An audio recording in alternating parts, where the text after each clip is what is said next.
The Hockey Shop, Source for Sports Surrey, presents episode 32 of InGoal Radio, the podcast, the audio division of the acclaimed InGoal magazine.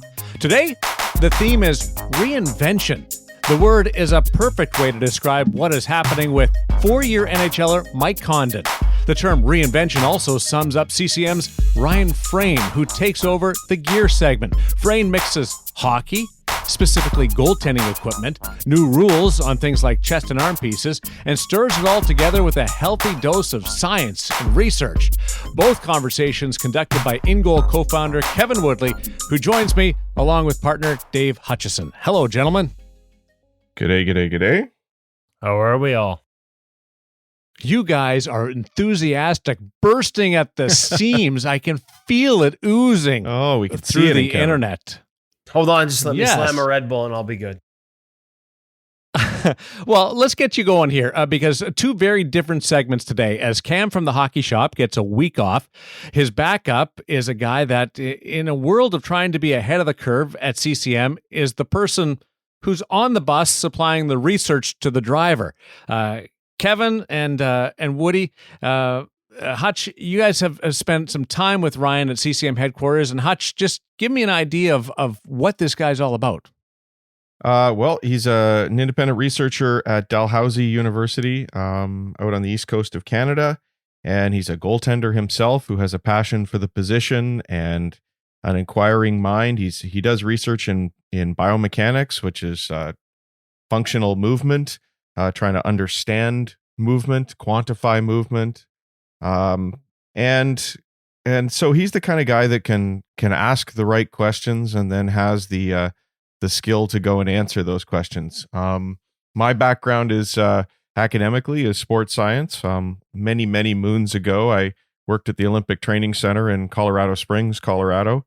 And it was an interesting situation because we were academic researchers, but at the same time, we were working with high performance sport. In this case, most of my work with United States swimming, not hockey, interestingly. And so you're asking questions from a research perspective, sort of pure academic questions, and then from that, you're trying to come out with practical applications that can help athletes perform at a higher level. And that's exactly what Ryan's doing. I mean, so many people in sport will just sort of pass on conventional wisdom from year after year without really asking the right questions to see how we can improve. And how many of us have, over the years, looked down at our goal pads, and apologies to Connor Hellebuck, will say, why are all those straps there? And we might pull them off and see what happens, but Ryan's got that ability to take high-speed cameras and video and quantify exactly what's happening when you modify the back of a goal pad, for example. And often we've looked at guys as we've all noted, standing in the store and doing various calisthenics, wearing a chest and arm unit, trying to assess whether it does what it needs to do. And Ryan, on the other hand, can come along and say, now what's the proper movement that we really need to evaluate whether this works for our game? And so I found it fascinating. Kevin and I have met him a couple of times in Montreal at CCM when we've gone in for meetings, and we've toured the research facilities. Very closed door. We have to leave the cameras behind when we go in there generally, but we're able to see what CCM is doing. And then so they're working sort of in partnership with Ryan because he's answering some questions, and then they're working on some different sort of work in their own lab. So they've got a couple of different streams, their own practical research into their products. And then Ryan's, of course, got his own academic work on the side that helps together guide CCM's product development. It's all very much research-based. And I obviously, as you can imagine, I found it fascinating to spend some time in there. So he's not a designer, right? No, not at all. He's just answering questions about what happens if we remove this strap? What happens if we change the placement of some padding? What's it do to our mobility? What's it do to our speed? What's it do to how quickly can we get the pad to the ice? He's just answering sort of pure questions about specific pieces of equipment, and then CCM can take what he's doing and then they can apply it to specific products in their development cycle. And they do things like I love it when they have, like, to me, one of my favorite ones, and we talk about it a little bit in the interview, is just the drop velocity and the fact that, and this wasn't what they were looking for. It's not like they set out to sort of prove this, but in the course of all his testing about straps, they started to notice that certain strapping got the pad to the ice faster. And of course, you've seen some of those claims made by CCM in terms of, a pad getting to the ice faster with certain models. And he's sort of the science to back it up, but it's not like they went in looking for it. They went in trying to look at different strapping and discovered that, hey, like when you drop to the ice, your knee hits the knee stack and it can actually drive the pad down. And if there's a little bit of a gap there, the pad will actually, on the way down, separate from the knee and beat the knees to the ice. In other words, you will seal the 5-hole or get to the ice faster. So, seeing the science and hearing that, I remember hearing that for the first time and thinking, bull. And then he showed me the video and he showed me the slow-mo frames and he showed me the stills, and we saw the science showing that, yeah, your pad does separate from your knee. It can get to the ice faster, based on certain strapping preferences. And then CCM internally in-house with their designers goes to work to set up strapping systems that support that research. So they don't always find exactly what they're looking for.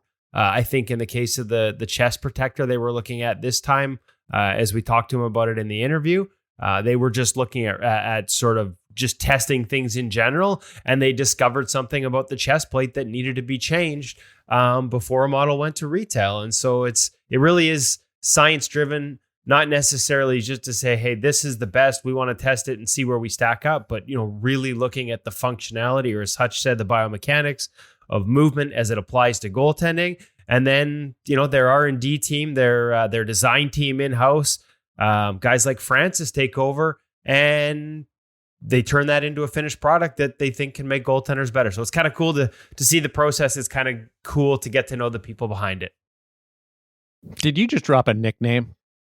No, Francis is one of their designers, and I'm shooting myself right now for throwing the name out because I don't have his last name in front of me. And so sincere apologies to Francis at CCM. I feel like a real jackass. Well, I thought it was a playoff Frayne, so forgive me for calling you out there. But it's a really technical, interesting, deep numbers. I have this vision of a Harvard blackboard when you guys are having this conversation, and then the Mike Condon interview takes a run at being InGoal Radio's most forthcoming discussion in 31 episodes.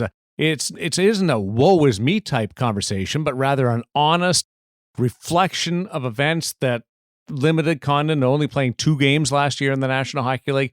But he also offers a fun tour of his life as a goaltender, admits to his naiveness to the world of the professional game and when he first started down the professional ranks. So that conversation is one that you have to stick around for because it's really neat to hear a guy break his game down to the bottom and trying to get it back to where he needs to be in the National Hockey League. But the gear segment is up first, and it's brought to you by The Hockey Shop, source for sports Surrey, thehockeyshop.com, Woody. Yeah, and before we talk about The Hockey Shop, actually, guess what? Cam from The Hockey Shop, one of the reasons this works so well, he was actually at CCM for meetings this week to look at future lines.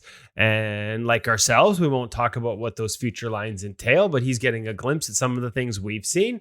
And that immediately sparked my brain, which admittedly I was a little sleepy at the start of this, but I remembered. So apologies, and Francis Ouellette. Now the only thing is whether I said it wrong or said it right. But Francis Ouellette, he's one of the industrial designers for CCM, again, in-house in their building. And so a lot of the things you guys see at retail and in the NHL, and this is an interesting trend too, a lot of retail innovation from CCM, things like the 3D molded knee stack, have now been adopted by the NHLers. It used to be the NHLers that said, I like this, I like that, and it ended up at retail. It's going the other way. They're driving innovation with guys like Ryan Frayne, with guys like Francis Ouellette and the rest of their R&D team, that then the NHLers, we talked about it at Tawonga with the strapping, they see it at test events, are like, I want to try that. And so it's flipped it on its ear. So anyways, Cam is there back in Montreal experiencing that right now. So we are going to talk to Ryan Frayne.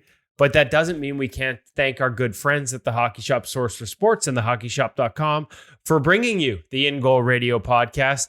Just because I don't get to visit this week in person doesn't mean there aren't great deals going on. The breakaway sale on right now at thehockeyshop.com, or if you drop by in person at the Hockey Shop Source for Sports in Surrey, British Columbia, just outside of Vancouver, 15% off a wide range of goaltending equipment from some of the biggest names in the sports: CCM, Bryan, Bauer, Warrior, Vaughn. They've all got something on sale. And as we're about to talk about the CCM chest and arm protectors, one of my personal favorites, a unit that's a staple in my bag, the CCM Premier, right now at thehockeyshop.com, $549. That is 15% off the regular price of $649. Just one example of the savings you can find in store and online at the Hockey Shop and thehockeyshop.com this week. Make sure you go check it out and keep an eye on our social media feeds as we highlight some of those featured sale items. And in the absence of a guy with a very efficient first name in Cam, we offer somebody with 3 letters himself after his name in Ryan Frayne, a researcher at Dalhousie University. He's a goaltender. He combines those two in assisting CCM goal. His bio and a deep dive into upper body gear in the gear segment, brought to you by the Hockey Shop, THS, Source for Sports Surrey, a technical and illuminating exchange with Ryan Frayne and Kevin Woodley. Woody.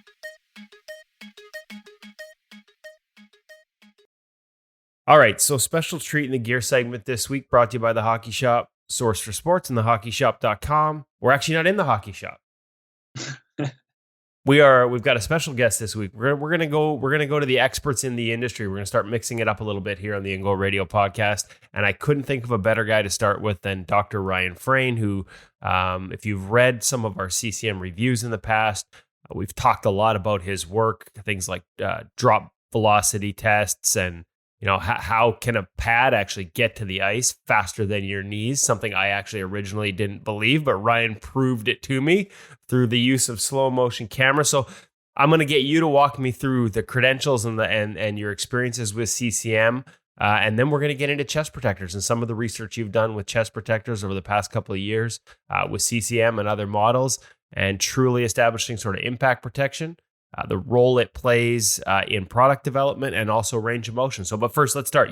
Dr. Ryan Frayne, introduce yourself to our listeners for the few that don't know you already in the goaltending world.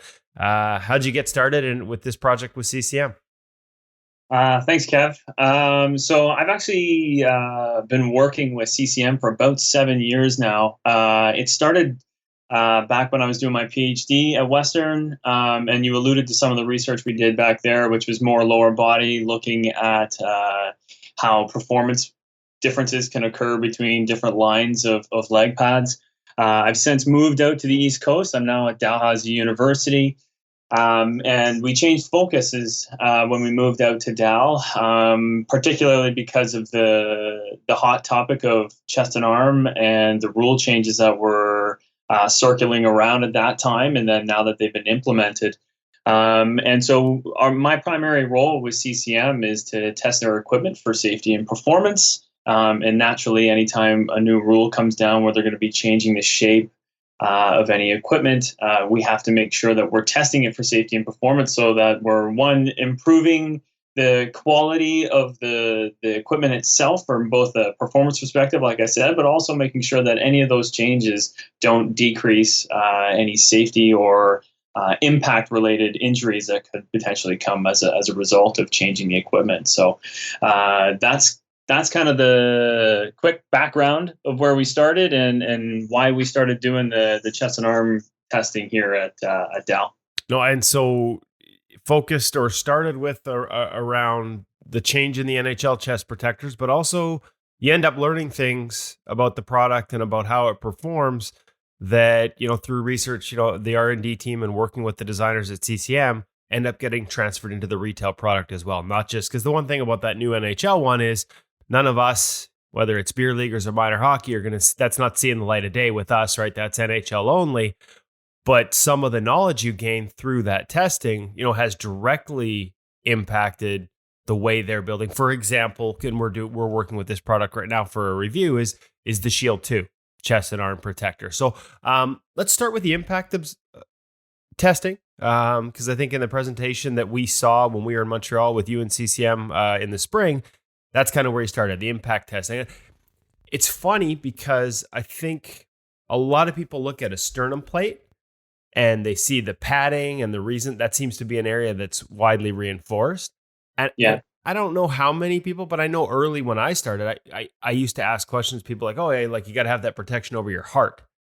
It's a heck of a lot more than that, isn't it? And in terms of how that area affects the dispersion of impact throughout the chest region.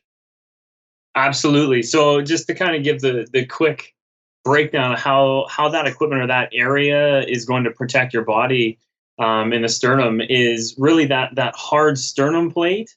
The importance of it is that it takes that initial impact and spreads it over the surface of the soft compliant foams under, right? So the larger you can get that, the greater force dispersion. I mean, the best analysis for that, or the analogy for that, would be walking on thin ice, right? You don't want to walk on one spot. You want to lay out flat. You want to have your force dispersed over a large area so you don't create high pressure points. And so when you can have a slightly larger plate, as long as it's not interfering with the mobility of the shoulders or anything like that, you can get the impact force to spread out over the hard plate, and then the underlying compliant foams then start decreasing that peak force as it goes down towards your sternum. Okay, and you discovered this as part of the testing. Not discovered it, but you found some interesting results on this when we were getting into that Shield 2 line, and you were doing some testing on that Shield 2 line, and they'd actually decreased the width of that sternum plate on one of the early prototypes. Maybe walk our listeners through sort of the results and how that affected the ultimate design and product and materials used in the Shield 2. But also just quickly, like, we get to see this, and I won't be able to share it. Podcasts are not a visual medium, but Bob the test dummy, the puck cannon, the high-speed cameras, everything you set up to measure this. This isn't just, Joe in his garage taking shots and saying, yeah, I felt that one. I saw the setup. I saw the technology involved. The puck cannon was a little old school, but you guys had retrograded it or upgraded it and made it a finely tuned machine. But just kind of walk us through everything that's involved in making sure you're measuring these things properly, and it's not just feel from different guys. Starting with Bob the test dummy. Yeah, so Bob the test dummy was a perfect fit for us, because we needed something that was compliant, similar to what a human tissue would be.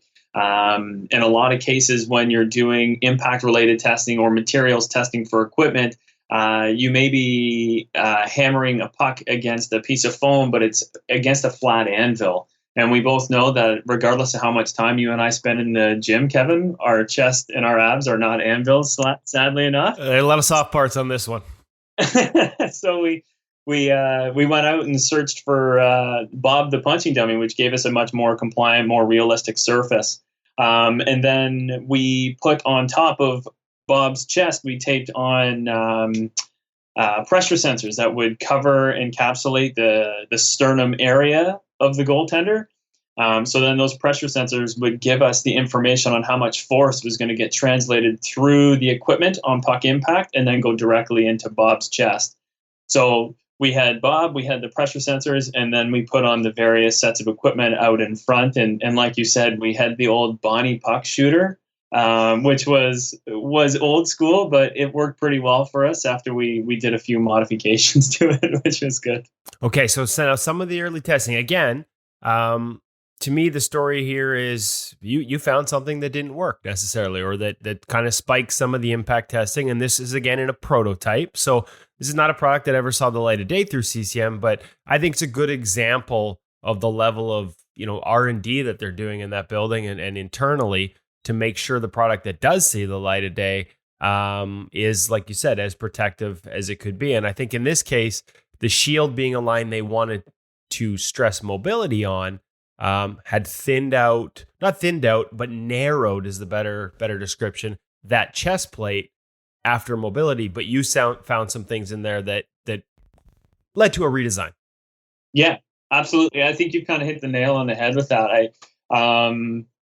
anytime we're trying to make a new line of equipment, or anybody's making a new line of equipment, we always have to, we have a tendency to focus on one versus the other. We either focus on a performance aspect or a safety aspect. In this particular case, the major focus in the design was increasing mobility. And as a result, it narrowed down that sternum plate. And when we were doing our testing with Bob the punching dummy, we found that sometimes pucks would actually slide in between the sternum plate and the shoulder wings, and then it would make direct contact with the underlying soft compliant foams. And as I kind of alluded to initially, if we don't have that hard outer surface dispersing the energy over those soft foams, really it takes a fraction of a second that puck compresses that underlying foam, and then you end up with a very large puck impact directly located onto the goaltender's body, or in this case, it was Bob's chest. And so something we hadn't really considered was having overlap and ensuring the size of that sternum plate. So when we figured out or noticed that we were getting these large spikes every once in a while, every time we would miss the plate, we'd get these large spikes. It quickly alluded to the fact that we needed to go back to the drawing board and let people know that we needed to get that sternum plate larger to maximize protection. Now, the one thing to stress here is Bob's the worst case scenario in terms of a chest and arm protector, because Bob don't move. He's kind of like Kevin playing goal. It's just a lot of eyes closed, and if it hits me, it hits me. But most goalies, they're going to sort of try and absorb it naturally, cradle, the old cradle. And so as much as the change happened anyways, because the worst case scenario numbers did have some spikes, but you did take a second step where you brought in goalies and non-goalies and tried to get them to absorb the puck and see how the numbers changed. And the numbers did improve in that one, if I'm not mistaken, as goalies are able to cradle the puck, that you didn't have those spikes as often. But the fact there were any spikes, again, led to a need to a redesign. And the second part of this is materials. They actually added D3O as well. The initial thought process was D3O, which of course, if you read or have listened to InGoal, you know D3O is an impact absorbing foam. Our listeners will know that. The thought was, hey, our premier line is that's our protection emphasized line. That's where we need the D3O just to tell the story. But if you'll notice now on the shield line, D3O is there as well, because through your testing, the value of the properties of D3O were just too hard to argue. Whether, even if you're stressing mobility over protection in a line, D3O is a staple of it. Makes a lot of sense. Yeah, absolutely. Thanks for bringing that one up too, because that was the second big thing. Not only did we change the size or the diameter of the sternum plate, was the additive of the D3O foam because of the results it had in the Premier. So we did that same test we were talking about with Bob and the pressure sensors, and the Premier performed very well in those tests. So it seemed like a logical step to carry it over to the Shield. And as far as when you put an actual goalie in the scenario versus Bob, again, another good analogy. I always fall back on thinking of the movie Happy Gilmore when he gets cut from his hockey team and he goes in the bull cage. That's basically Bob. There's no anticipatory adjustment. The ball just hits somebody in the chest, or the puck hits him in the chest. So when we did the high-speed footage and we watched the goaltenders, they actually cradle the puck. And like I said before, the way the puck works on Bob, or the force mitigation works in Bob's scenario, is the puck hits the hard sternum plate, the force spreads out over the underlying foams, those foams then compress slightly, and then the force goes down onto Bob's chest. But in a goaltender or an actual goaltender scenario, you have those first two layers, but as their shoulders roll forward, they actually pull the chest protector slightly off their body. So now you have on top of it that hard shield, the soft foams, and now you kind of have that air gap, and the lateral foams are going to also have to compress before the puck makes contact or the force comes right down onto the chest. So that actually started to pull a lot of the numbers down. Our peak force values started to decrease a lot, just because goaltenders could have those postural adjustments as they see the puck coming in. But even though we know it's the worst case scenario, and we know that most times goaltenders will be able to move, I'm sure you've been in the same thing as I have been. A puck gets lost through a screen and you drop into the butterfly to protect, and the next thing you know, you take one square in the chest and you weren't really ready for it. And that's when you do end up getting that Bob type scenario where you'll get a large force and tends to be a larger rebound at times in a game scenario, but it can happen, and that's why we did the test with Bob and the goaltender so we could see both aspects of it. I think I like that's the worst case scenario is pretty much how I play goal. So I like the description of a Bob type scenario because rather than it being a worst case scenario, I think immediately of Bobrovsky. So I'd rather be compared to that, even though I know I'm really the worst case scenario. So the changes are made there. Now, that's impact absorption. The second thing you guys tested, and this is the one that I think a lot of people will, maybe there were some maybe surprising results, but also I think this affects how goalies walk into a store and fit a chest protector. I think there's some valuable information here, and that is the range of motion testing that you guys did. And, our readers at InGoalMag.com are going to be able to sort of see a little bit of this in the near future when we do have our review in terms of the measurements and how they sort of translate visually to what you created, which was, kind of a sphere around the goaltender of range of motion, both from the side and in terms of the ability to project hands forward, but also sort of up and down, and where that range of motion changed depending on the model and unit they were wearing. So maybe just share with us that research and that process and how you went through that. Yeah, so the range of motion test, we actually did two styles of tests. We did like static maximums. So basically, we want your arm to go as much shoulder flexion that you can, and we want to see what kind of angles we can get. Elbow flexion, how much elbow flexion can you get? That moment when you're trying to get the water bottle to your face and you can't quite get there. We wanted to know how kind of range they would get. And the static worked really well to get kind of a blanket feel for what was going to happen. But our major testing was when we did something dynamic. We had the goaltenders or participants come in, they wore their chest protectors, and they wore a series of different ones, one of them being the Shield 2. And then they would also wear a glove. And we then track the movement of the glove with respect to their shoulder so we can actually figure out what their functional movement sphere was. Where can they get their glove and where are they finding restrictions? So in certain locations, you find that gloves can be projected out with very little restriction. But in another case, you put in another set of gear, you may find that the shoulder wings are protruding too far, or they're so wide that they actually protrude into the neck when somebody tries to bring their glove closer to their midline. And so the dynamic testing actually gave us not only the how far forward and how far back you can reach within a sphere, but it was the depth. And I think the depth is really key. In a lot of cases, in order to get to certain positions, participants would have to bend their elbow in order to get around a foam restriction in the equipment to be able to get there. And that's when we started to see a few differences between the styles of equipment. Okay, so we walk into a store, we throw on a chest and arm, and quite often we'll see, I know I've done it, frankly, hey, you got to get the water bottle in the mouth and you got to be able to put your mask on. But we see guys reach behind their head and touch the back of their head or scratch their ear, and they consider that a good range of motion. But the reality as a goaltender is, again, I'm probably not a great example of this worst case scenario and all, but you really probably don't want to be catching pucks with your glove behind your ear. Everything is out in front of us, at least in an ideal sort of proper technical manner. So were there some surprise, were there any surprises in there, or did you see things that you didn't expect when you tested that range of motion and kept that in mind? And is there anything that should goalies be keeping that in mind, I guess, when they go test a chest protector? Don't touch the ear, or don't focus solely on your ability to scratch your ear, itch or not. It's how the thing performs in front of you, cradles, making saves in front by your sort of being able to see down in front of your cheek, not by your ear. Yeah. I think the main thing for that is functional movement, right? And clearly drinking water is a functional movement for goaltenders. It's just not necessarily an in-game style of movement. Hydration is very important for obvious reasons. But scratching your ear may be less important. You can probably use your hockey stick if you needed to.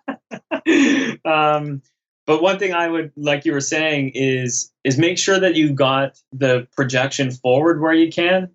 Depending on the scenario, the farther forward your gloves get, you're decreasing the surface area that the puck's going to be able to see toward the net. It's kind of the box control thought processes a little bit. And when we did find that for the most part, across the conditions, chest protectors are pretty comfortable moving their arms out laterally. As we all know, the chest protectors tend to sit anterior, but as the equipment tends to bind around the shoulder, it will remove a little bit of the range of motion, being able to project your hands forward when you're getting closer to your midline. So laterally seems to be less of a problem across equipment types, but definitely the more you come medially to the mid-size of your body, anytime you're going to be pinching your arms down to cradle pucks or anything like that, you want to make sure that you've got that range of motion, because squeakers they're the worst. Oh, they suck. Yeah, absolutely. It doesn't matter what you wear. Every goalie's going to agree with that. Now, you mentioned, so the testing and the results of this went directly into some tweaks from the original prototype of the Shield line, and that's sort of the E-Flex brand, focus on mobility. What I noticed going over some of the results, and I'm actually personally not surprised because it's a unit that I've always found the mobility to be good in, especially after a quick break-in, was the Premier. You tested it as well. Were there some results there where, because it has this stigma of being the protection side of the family, and let's be honest, it's the bulkier side from an appearance standpoint. That's why I love it. It looks huge. Same reason goalies flock to it in the National Hockey League after Carey had his MVP and Vezina Trophy winning season as the only guy in it. They just found a way within the guidelines of the time to make that thing look big. But it also got sort of stuck with this stigma of not being as mobile. It was the big one. And I've never found that true. And so when I saw your results, like the range of motion on that thing, and I'm not surprised because of the way the shoulders sit, but the range of motion on that thing did pretty well. Yes, it did. Actually, I also wear the same model, and I love it for the same reasons you do. That's right. We got to look big in there.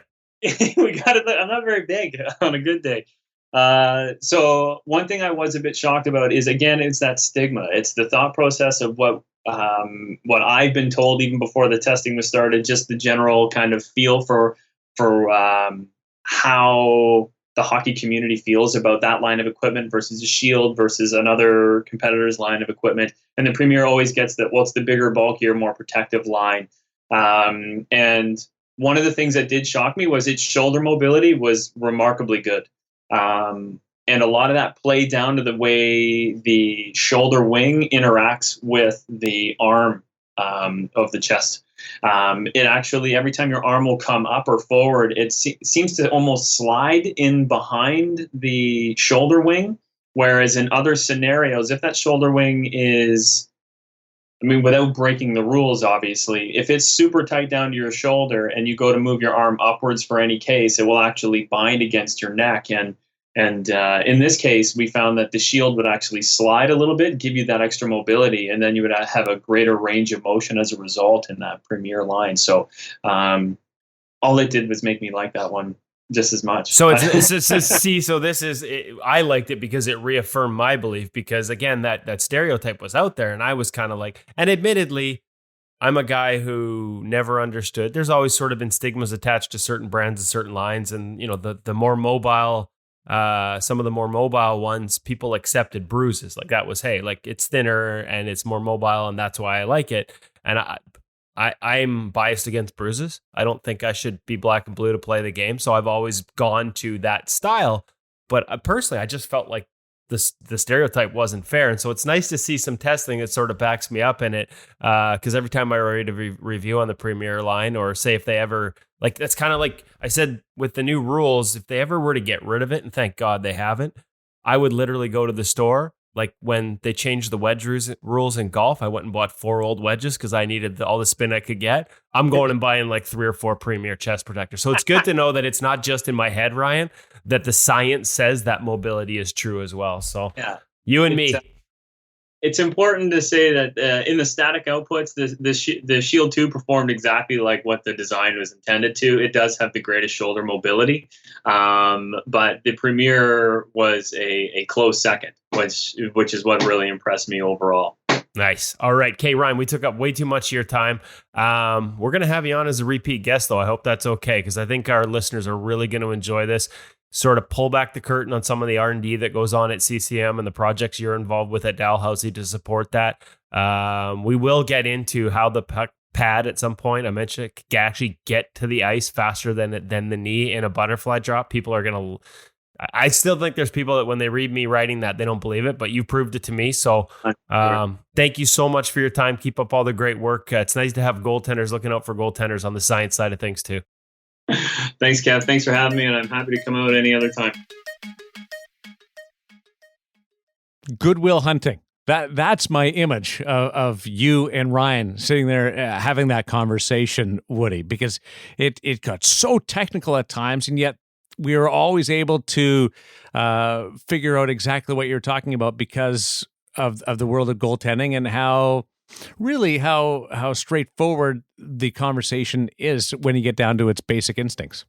Yeah, and Ryan's pretty good at, we were mindful. We were talking to each other on Skype as we recorded, so there's a lot of hand gestures involved in our conversation, but he tried to be really mindful of the fact that, and he's obviously a much brighter guy than me, so he did a better job of it. Mindful of the fact that not everybody could see us talking to each other and see the gestures and sort of motions we were imitating. I thought he did a real nice job of describing all those range of motion things. So thanks to him for taking the time. And listen, this is just the start of something we're going to start mixing into the gear segment. It will continue to be brought to you by the Hockey Shop, Source for Sports, and thehockeyshop.com.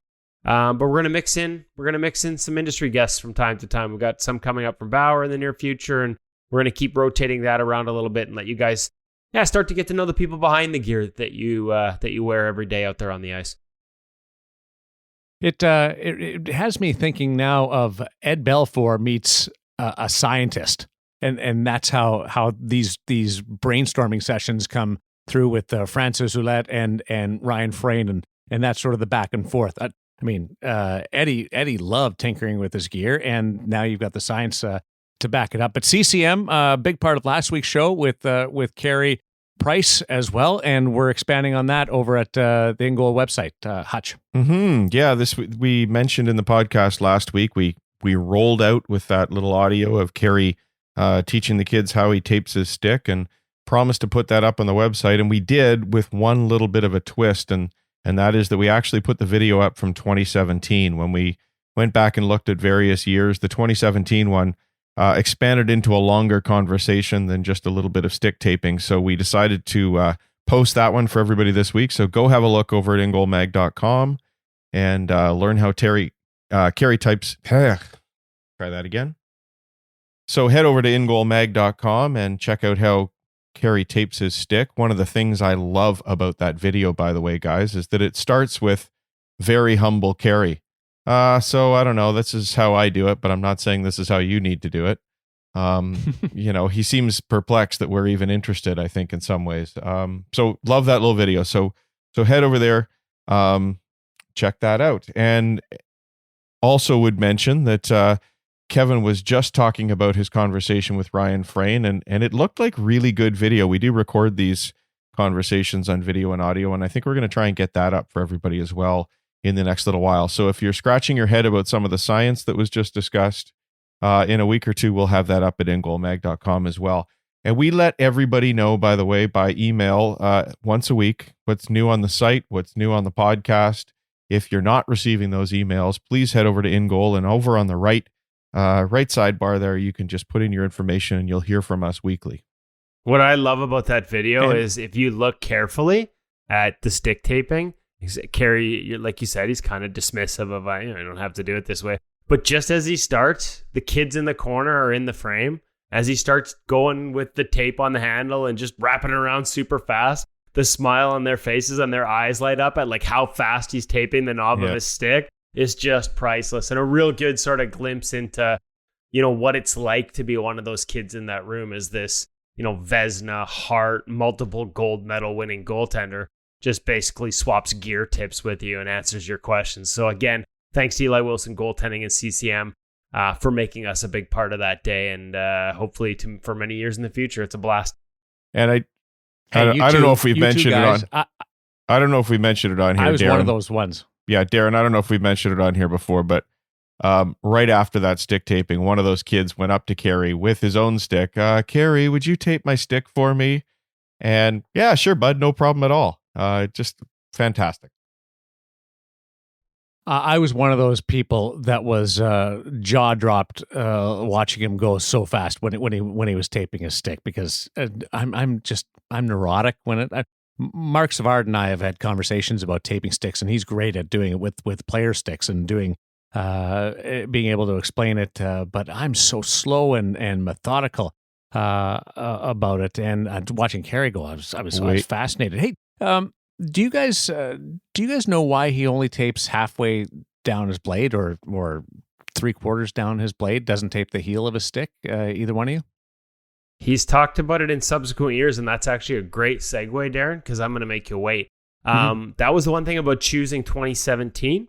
It was the best video. It was the longest video. But every year, well, first of all, it's evolved. He's changed some of his preferences. So in the beginning, Darren, he used to have a grip surface, sort of almost like a sandpaper type grit on the blade of his stick right through to the heel. And so the tape, by not taping over that, it left sort of some of that grit exposed, and he felt he got a little more grip on the puck. But he's gone away from that because he just kind of felt like, man, maybe it doesn't make a difference. But every year we pick up little different tidbits. And this year he actually talked about why he tapes, why he starts there, but also why he tapes from the heel out to the toe, and talks about how all the European and Russian players in his locker room go the other way and how he's correct. So for our listeners and for Darren, keep an eye on that site, because we posted one main video, but we're going through all the other years as we went through and chose. We're like, okay, this is the best sort of example overall, but there's unique little tidbits every year that we're in the process of pulling the video on, and we'll start adding that to the post and adding that to our social media so that you'll kind of get to see the evolution. And little answers like that, as kids ask from year to year different questions and he answers them, we'll start building that out on that page. I like it. That's why I'm here, is to ask these questions that 12-year-olds would ask. I think that's what he was saying, right? We're all 12 at heart. We're all 12 at heart. Hey, let's be honest. The best Q&A I've ever run 31 episodes in is when I turned it over to the kids. So there you go. Yeah. So we look forward to that over at InGoal, the website. We go back to our feature interview now, and remember, it's Mike Condon, a Tiger, Canadian, Penguin, a Senator, and now working his way back with the Lightning. Now healthy, the 29-year-old has been in the British Columbia's Okanagan for the summer, testing the body, not his upper body, but everything about his body, not to be confused with the upper body gear that we just talked about with Ryan Frayne. He's trying to get his game back together. Here's Mike Condon now in conversation with Kevin Woodley on InGoal Radio, the podcast presented by the Hockey Shop, source for sports Surrey, and thehockeyshop.com. So we're here in Kelowna, British Columbia with Mike Condon, and a lot of people are going to be like, Mike Condon in Kelowna, British Columbia. And I guess we could kind of start there. The path there, the road to here is sort of, there's a lot of different turns that led here. So catch us up a little bit. Yep. Obviously, the public knows that the trade to Tampa Bay from Ottawa, we knew you missed some time with an injury. I'm not sure everyone really grasps just how much of a battle back that was from the injury, but now in Kelowna, working with Adam Francilia, we saw you out at the Net 360 camp. Catch us up how you got to here.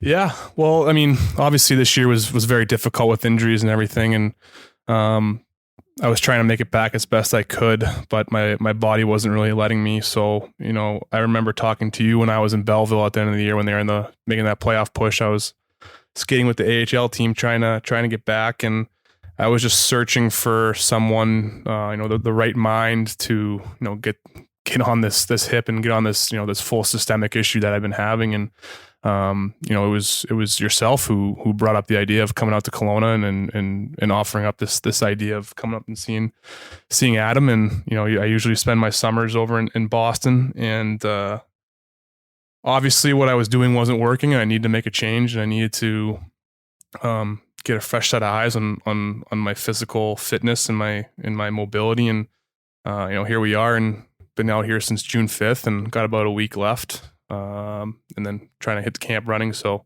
it's been a great summer, and very, very happy with the progress so far. Okay, full disclosure, I think I passed along the number. Yeah. So maybe I'd written something that you thought about coming, but Yeah, I don't think I suggested him. You So in case suggested there's him. another agent or another like trainer out there that's pissed that you're here, it's not my fault. Yeah. Don't blame me. No, you got I me the just number. pass along the number. You got I me to think. connect. All right, Okay, we'll do that. okay. You But connect, man. I'm glad to hear Yeah. it's gone very well out here.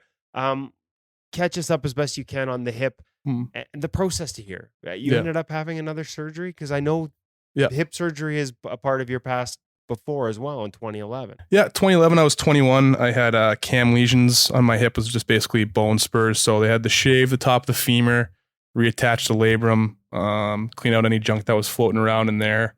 And I had that surgery done and I was able to play. I didn't miss any time. I got it done in March and April, and I was able to return in August to my Princeton at my college season. So I didn't miss any games, but I think that just the advances in physical fitness and the knowledge that we have about the body, I don't think my rehab process was as good as it could have been back in 2011, looking at what I know now. So there's a little bit of hindsight with that whole thing and how I came back. And I've been dealing with subsequent issues from that for about, I don't know, the 7 or 8 years from where I am now. So that was a difficult time, but for me, like I started getting some catching in the joint probably in about late August last year when I was really ramping up my training. I just kept, every time I would go down and get this catching sensation on my left hip, this pinching. It wasn't so much a joint. I didn't really know what it was, and I started seeing a bunch of people. Started getting a bunch of opinions, seeing what was going on. Coming to camp, play was okay. Body was feeling okay. Had a good game of preseason against Chicago, but in the back of my mind, I just didn't feel right. I didn't feel symmetrical. I didn't feel like I had a lot of power. And I was very hesitant because I kept on getting this pain. So when you get that guarding sensation in the body, it's not a very fun emotion, and you can't really just play free because it's kind of in the back of your subconscious bouncing around your head. So I would imagine you probably start protecting it Yeah. by moving in ways that probably don't help other areas of the body. Yeah. So these compensation patterns are difficult. The body's an amazing machine. It will find its way to get the movement done that you want to do, but it may not be the most efficient in using the right muscle group. And that's just basically the root of most injuries, most non-contact injuries at least. So I played those 2 games at the start of the season. I played in Boston and I couldn't flare my left leg out. It was tough. I was just trying to get by. And then we played that game in Arizona and couldn't really move, and letting that goal from, halfway through center ice. And then, next morning I'm on waivers and I'm down in Belleville. So right after that, and before I got reassigned to Belleville, I went to the staff in Ottawa and I just said, I need to get a cortisone shot or something to calm this down, because it was barking pretty bad. So I got the cortisone shot, and that actually revealed a lot more issues that I had systemically in terms of my alignment, and it just started rubbing a lot more. So all the guarding that I had was taken away by the cortisone. I went and played 1 game in Belleville against the Marlies. We won 7-6, but it was an ugly one. Got the W, but there wasn't much rotation. There wasn't much. There was no butterfly flare. I think I let in like 3 backdoor goals. Well, not backdoor, 2-on-1, and it wasn't a rotate plant push. It was just a turn and dive. So it was. You're basically at this point. You're basically playing on 1 leg. Yeah. You could probably say that. So after that game, I went back to Ottawa and I said to the guys, like, something's not right. We need to get this fixed. Went and saw Dr. Kelly. We saw a bunch of doctors, MRIs in the back, MRIs on both hips, checking it out. And I got good feedback. They said that your back is very atrophied. You don't have a lot of muscle in your back. Your lumbar mobility is not very good. So that means your hips have to do a lot. And the hip joint looks good. We just got to find a way to get that lumbar mobility and to tell your brain to calm down. And this neurological guarding pattern that you have, we need to get rid of it. So the best way to do that was to get a stem cell injection. So I went to Dr. Kelly in New York Hospital, special surgery, and I got the stem cell done. My own stem cells from my iliac crest. They flush the joint out, and then they inject your own stem cells into the hip joint. Into the hip joint, yeah. Okay. So it was a full surgery, arthroscopic, and then I was laid up for about 4 or 5 days, and then I started the process again. So now, when you say it's a full surgery, is there any like labrum damage or repairing at all? Or it's just that injection. It was just that. It was just that injection. So the labrum was fine. Which is, that's a good thing, right? The hip joint was fine. They just saw that I was rubbing on one spot. So I was anatomically incorrect, and it was causing this rubbing and this inflammation pattern on one side. So the best thing to do is to flush that out and to try and heal it with a stem cell injection. But the misnomer with stem cells is it doesn't regrow tissue as people think. It's more of a calming thing for inflammatory patterns, which can neurologically help your body relax and to put weight back on that leg. So that was right after Thanksgiving. Okay, so that's and so you're out till, because there was I don't want to say secrecy, but there wasn't a lot known. It kind of Mike Condon kind of disappeared off the face of the goaltending earth, and people were wondering. So what was that process like to come back? Are you just trying to rest and wait, and then trying to restart it? Walk us through how. Yeah. So I was in Ottawa, and I was just working with their staff there on trying to get stronger, trying to get back, trying to feel good every single day. For 3-4 hours in the morning, try and go do a yoga at night, 2-a-days, trying to just move and feel better. And I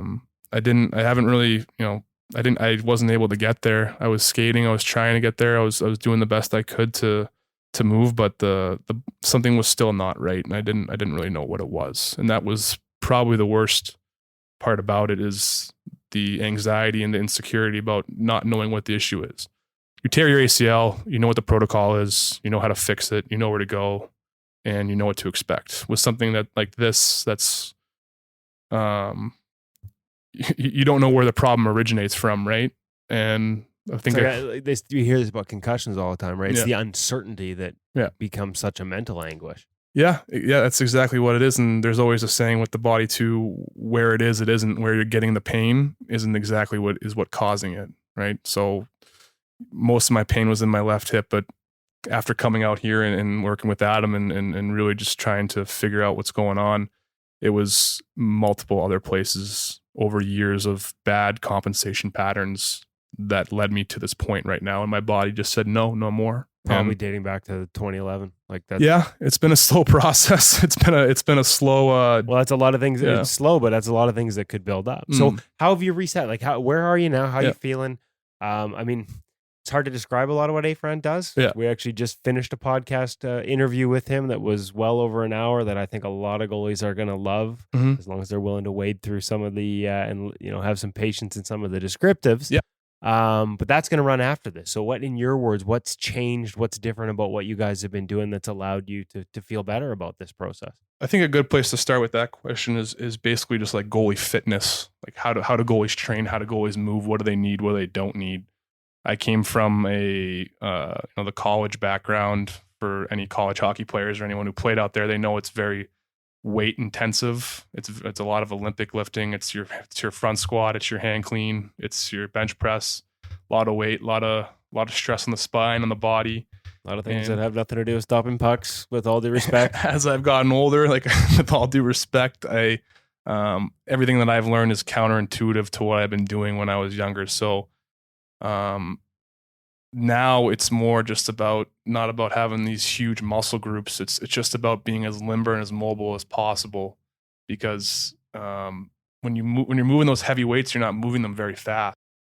You're moving them slow, and you're training your body to be slow, and you're also becoming muscle bound, and you may not be moving it the right way. Like I was saying earlier, I was able to play, but I wasn't moving the right way. And that's where you get those bad patterns from. So now it's just basically about feeling good. It's about mobility. It's about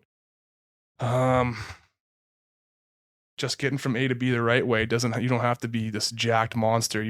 I think too many people put pressure on goalies to be a certain weight or to look a certain way. But I mean, some of the best goalies out there, you look at their bodies and you're like, oh, this guy's a professional athlete. Like these guys are gangly. You're supposed to be long and gangly and lean and pliable. Those are the things you want to be as a goalie, because it's such a reactive, explosive, pliable position. So, and yet, I don't know if any of them still have it, but we're not that far removed from me being told about guys who had to meet bench press minimums at their training camps for NHL teams. So Absolutely. We're not there yet. We're not there yet. But coming out here has really just reinforced that idea of just like let's be as mobile as possible. Let's be as symmetrical as possible. Let's get those deep intrinsic muscles that we need to do what we need to do. And I've gotten a lot stronger without having to put up a ton of weight this year. So it's just finding my own natural strength, being comfortable in these movements and knowing how to do it neurologically. So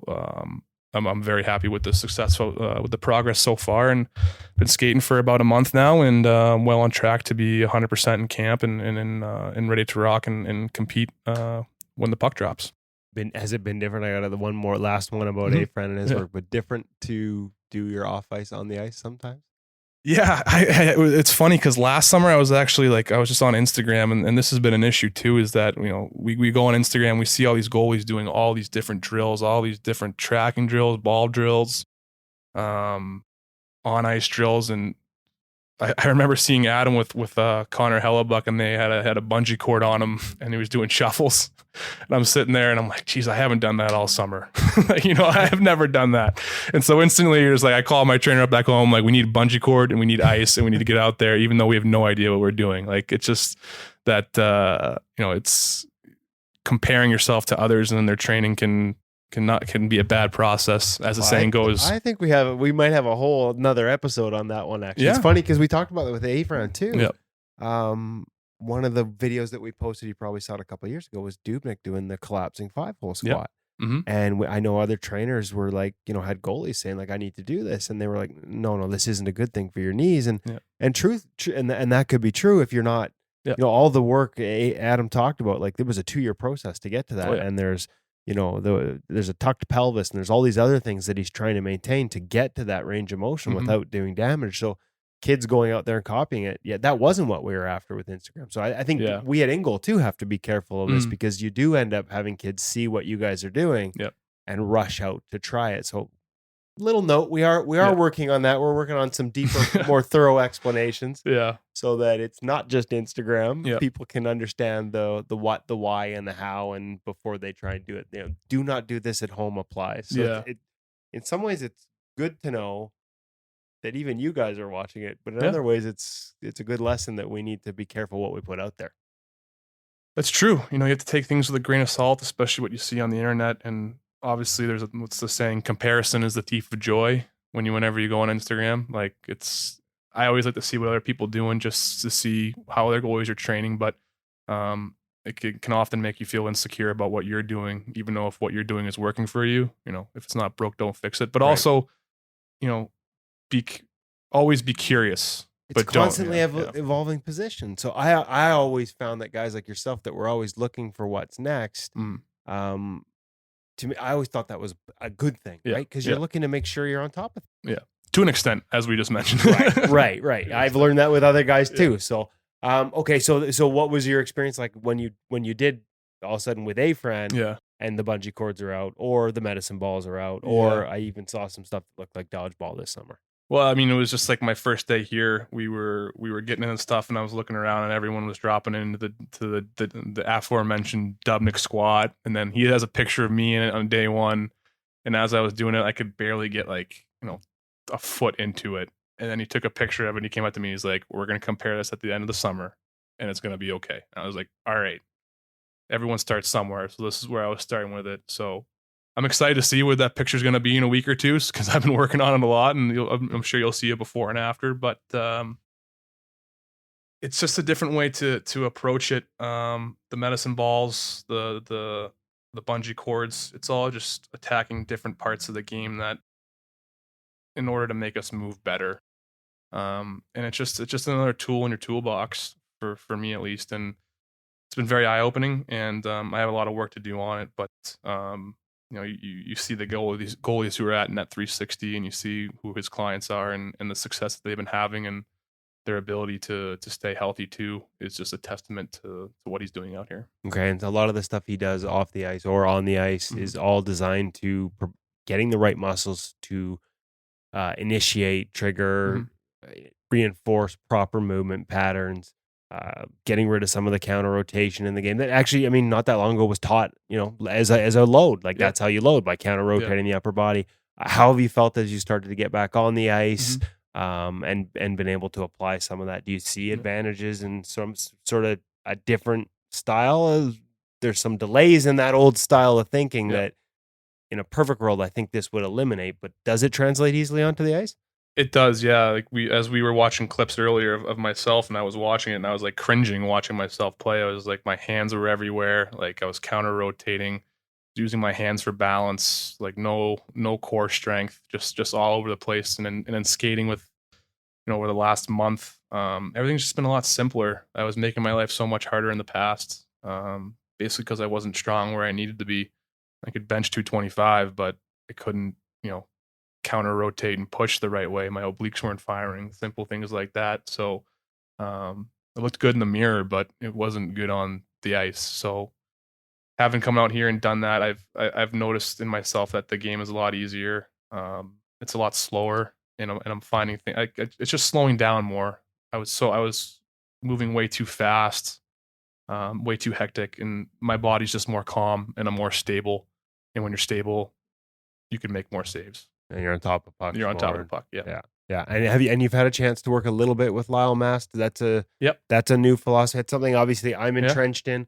I always like to ask guys, because sometimes when you're entrenched in it, you don't know what the outside, you can forest for the trees, right? This is what I've seen. I know there's aspects of it that I certainly believe in it. Some people would say maybe I believe too much in it.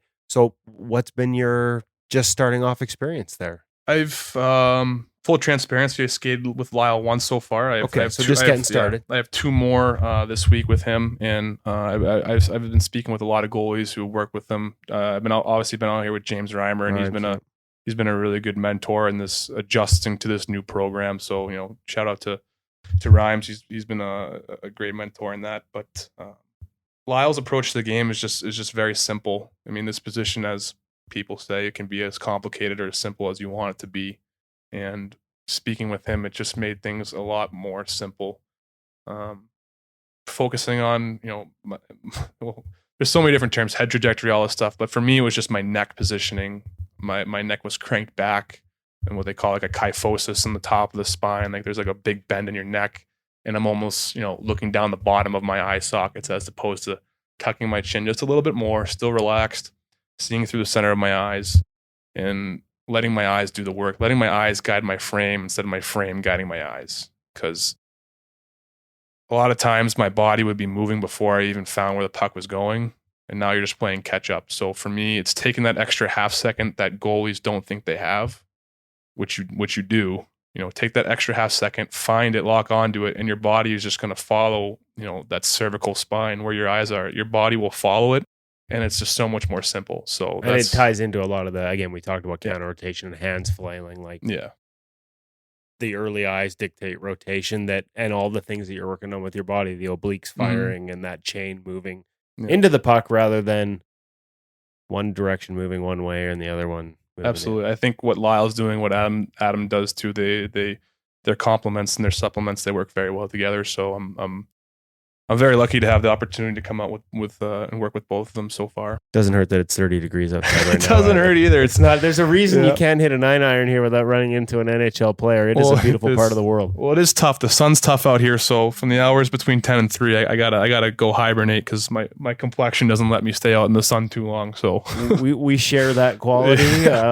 Big hats. Yes, exactly. Big hats and lots of sunscreen. Okay. Hey, listen. I didn't mean for the start of this to be 20 minutes just catching people up. Because I really want to get into the path. Yeah. And you've had a really good career. And I know it's going to continue. And this is the path you're on now. Mm-hmm.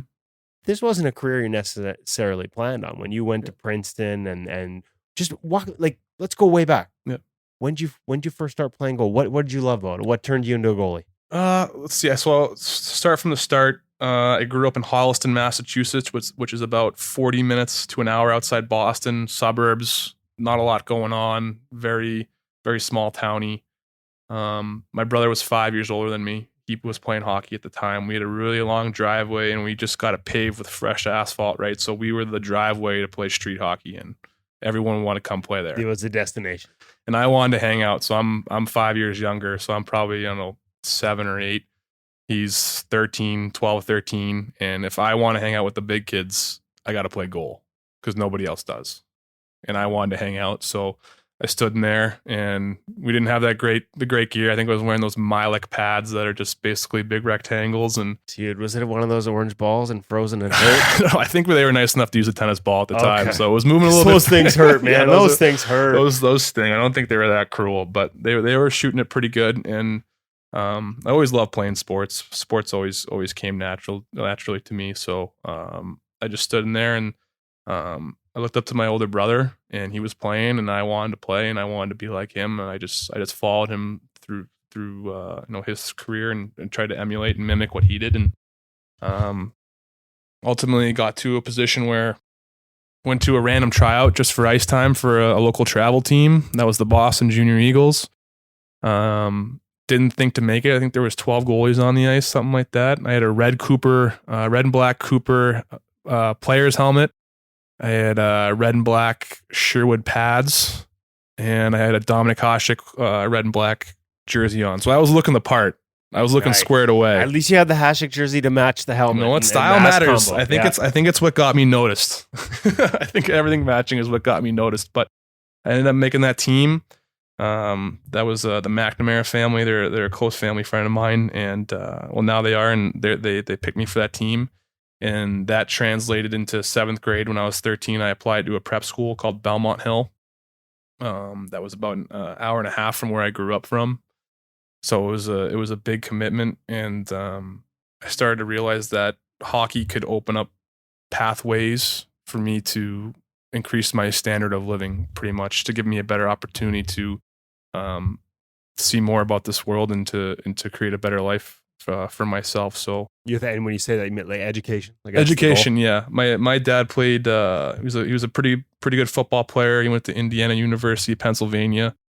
My brother was a decent hockey player, but these two guys were constantly instilling in me that they had a lot of regret about their preparation and the effort that they put in, or the awareness that they had of opportunities. For my brother, we didn't really know much about D1 hockey, juniors, how to get there, what's the route, prep schools. So it was I kind of felt for him, but we just didn't know. I was able to be exposed to that path, and I just had two former athletes just leading by example and telling me, if you want to do this, you can, but it's going to take a lot of work. It's going to take a lot of sacrifice, and it's up to you. So Belmont Hill, 7th grade, went there for till 12th grade, graduated there in 2009. I only played 2 years there on the varsity. I made it my sophomore year, played one game, ironically against Casey DeSmith. Really? He was at Berwick Academy. Yeah, he was. We used to train together at Stop at Goaltending back on the East Coast. So I remember seeing Casey playing him, and that was my one game sophomore year. Played my junior year. My goal was to play Hockey East. I wanted to go to BC, BU, Harvard, Northeastern. They play in the Beanpot, and on the East Coast, that's the end all be all. That's what it is. It's on TV every Friday night. The big bands, the big crowds. I grew up watching. I ended up going to those games all the time. That's what I wanted to do. And I remember I made the team. I think I had 4 goalies behind me on the roster at Belmont Hill my junior year. So there was a lot of back pressure coming up. We ended up playing Nobles the first game, ended up doing really well, went on a won like 7 or 8 games in a row. All of a sudden BU's calling, BC's calling. Oh, like my dreams are coming true. This is great. I love it. And then I think I lost like 6 games in a row, 7 games in a row. And after going to visits and getting, comp tickets or unofficial visits and going in the locker room to those schools, and those calls didn't come anymore. But throughout that process, I met a coach named Matt Lindsay, who was at the national, what do they call it? Team USA, National Development. I wasn't NTDP exactly. Okay, but it was like the satellite Precursor camp that they have every year for like U17, U18. So I made that. I met him, and we stayed in contact at the time. He was the coach at Princeton, and throughout the year, ended up salvaging the year. Ended up finishing pretty good, and at the end of my junior year, ended up going down to Princeton when the other schools weren't talking to me anymore, and I went down there with my dad, and we just walked the campus, and it's just it's a very special place that a lot of people in New England don't really know about. They think about Harvard, Right. that's their end all be all, but more south, it's Princeton's one of the echelon. Kind of a Ivy big League deal, school. man. It's kind of a big deal, right? Hey, you're like yeah. down, like, dude, you're downplaying Princeton, man. Yeah, no, it's no. Princeton. No, it's I'm from Vancouver. I know what Princeton yeah. is. Trying to be humble Okay, here. okay. I'm not gonna let you be too humble here. It's Princeton, Yeah, dude. I mean, I'm sitting there with my dad, just to a couple guys from a small town in the middle of nowhere, Massachusetts, and the coach is taking us through Albert Einstein's lecture hall and stuff. So at the end of that visit, we're sitting there, and my dad actually he committed for me. He's like, "Coach, I think we're gonna come here." And I'm like 18. I'm like, "Hey, let's wait for the drive back here." So ended up committing there end of my junior year, and I went there. I didn't take any juniors off. Had a good senior year.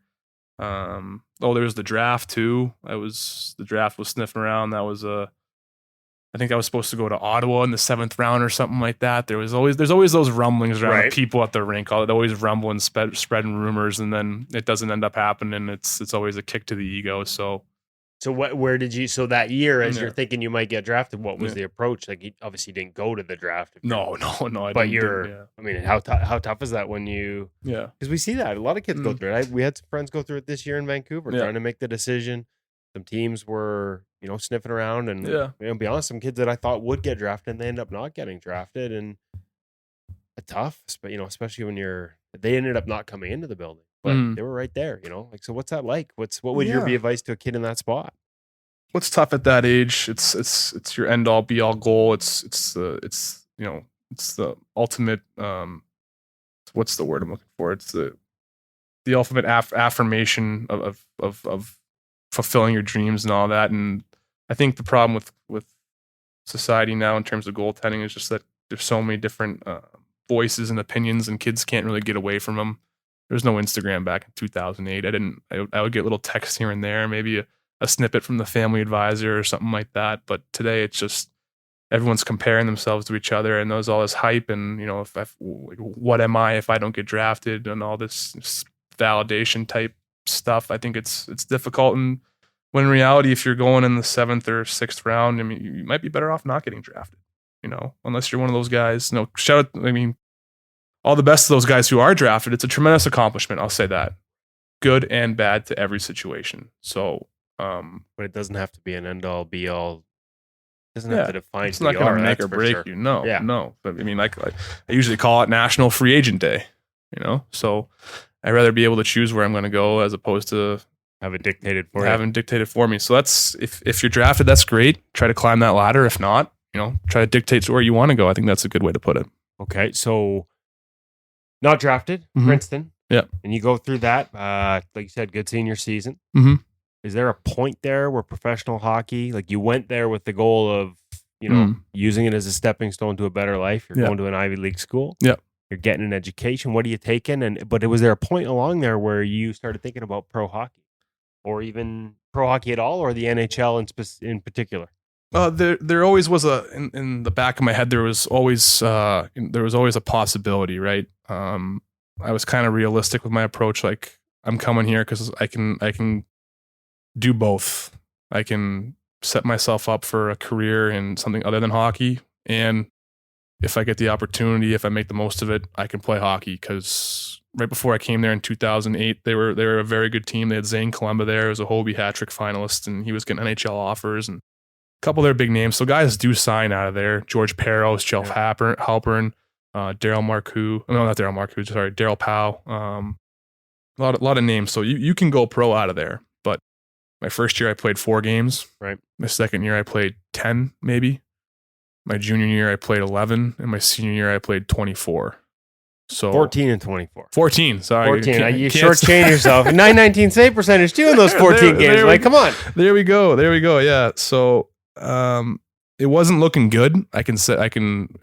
Looking back to my mentality then, it wasn't looking good. I remember at the end of my junior year, we lost to Yale. I didn't even play that game in the playoffs. And I was already, the big thing at those schools is getting internships, especially in finance and private equity and investment banking and all that stuff. And so all my peers who I'm studying with, and even some of the kids who are playing on the team, they're starting to look past graduating and they're starting to look past hockey. And I couldn't help but get caught up in that too. Everyone was getting these Deutsche Bank internships, and they're setting themselves up for future life. And I'm sitting here like, oh Lord. So I made a good friend, and he worked for a supply side investment company. And I hit him up. He was actually trying to buy one of my masks. He was a jersey collector. His name's Jason Seidel, and he's a good buddy of mine. And he was working for a company called Dahlman Rose. And I reached out to him because after he tried to buy one of my helmets, I saw his signature at the bottom of his email, and it was all this stuff. And I didn't have the GPA to get into Stanley Morgan or any Morgan Stanley or any of those companies. So I was like, hey man, like, can I come in for an interview? So after we lose to Yale, we drive back to Princeton, which is about an hour and a half. I got this long, greasy red hair. I look like an absolute, degenerate. So I get up at like 5. I got to be there in New York City at like 6 a.m. I get up at like 3:30. I have a whole can of Axe gel to keep this mane tamed. I go to New Jersey Transit, the train station there, and I'm doing it. I'm doing the race with everybody who's going to work in New York that morning. So I'm getting a taste of it. I'm sitting on the platform, and the train comes up, and everyone like sees this train coming. Everyone's huddling up, and they're getting in position. They're trying to figure out where the door is going to be, and the door opens, and then there's this lady next to me, and I'm like, oh no, you can go. And then I let her in, and I get on there, and I realize that there's no seats. It is shoulder to shoulder, and it's an hour and 15-minute train ride. And I'm just sitting there, and I'm like, okay, lesson 1, lesson 1. Here we go. It's like, I ride the train, you get dropped off at Penn Station. It's just an absolute, it's a tough place. Much for people who have been there. It's hot, it smells. People, there's a homeless guy at the bottom of the stairs, and people are walking over him in their suits. And it was just kind of like, it was weird for me to see that. And I'm like, oh, like I'm one of these people now, or potentially, right? I get in there, and I'm a political science major with international relations, and I'm interviewing for a supply side investment firm, and I know nothing about what they do or the basic economic trends at the time. And I get asked some crazy questions. Some lady asked me, I think it was like, there's a supply side shock of Freon, and you're selling refrigerators. What do you do? Or something like that. I had no idea what the answer is. And I'm trying to bullshit. Reverse VH? Yeah, I'm trying to bullshit these people. Like, I know what I'm saying. Like, they're all like looking at me, like looking around, and looking at my buddy who vouched for me. And he's like, I remember it was all over. I interviewed with 6 people. He's like, hey, you should probably try and play hockey. Wall Street's not going anywhere. He wasn't being rude, but he was right. He's like, this isn't going anywhere. You can do this if you want, but this will always be here. Why don't you take a shot? So I said, okay. And still in touch with them to this day, and that ended up being some of the best advice I ever got. I was so caught up in what others were doing at the school because I wanted to be part of the pack. I wanted to do what others were doing. In reality, the path less traveled is sometimes the best one. So from there, you go in your senior season, get a chance to play, earn a chance to play. 24 games, 923. Yep. As that year goes on, and then from there, you finish that year in the Coast. Mm-hmm. And Ontario, walk me through how you end up in the Coast. This is where this opportunity comes from. Mm-hmm. And if I'm not mistaken, there are exams being studied for on bus rides in the East Coast Hockey League. I remember writing this story way back when, and it's a good one. So share it with our listeners. This is a wild one. So we lose to Cornell my senior year. Kind of like don't really have an agent at the time. Things weren't looking good. There's no rumblings. There's nobody sniffing around that they want to sign me after I'm done playing.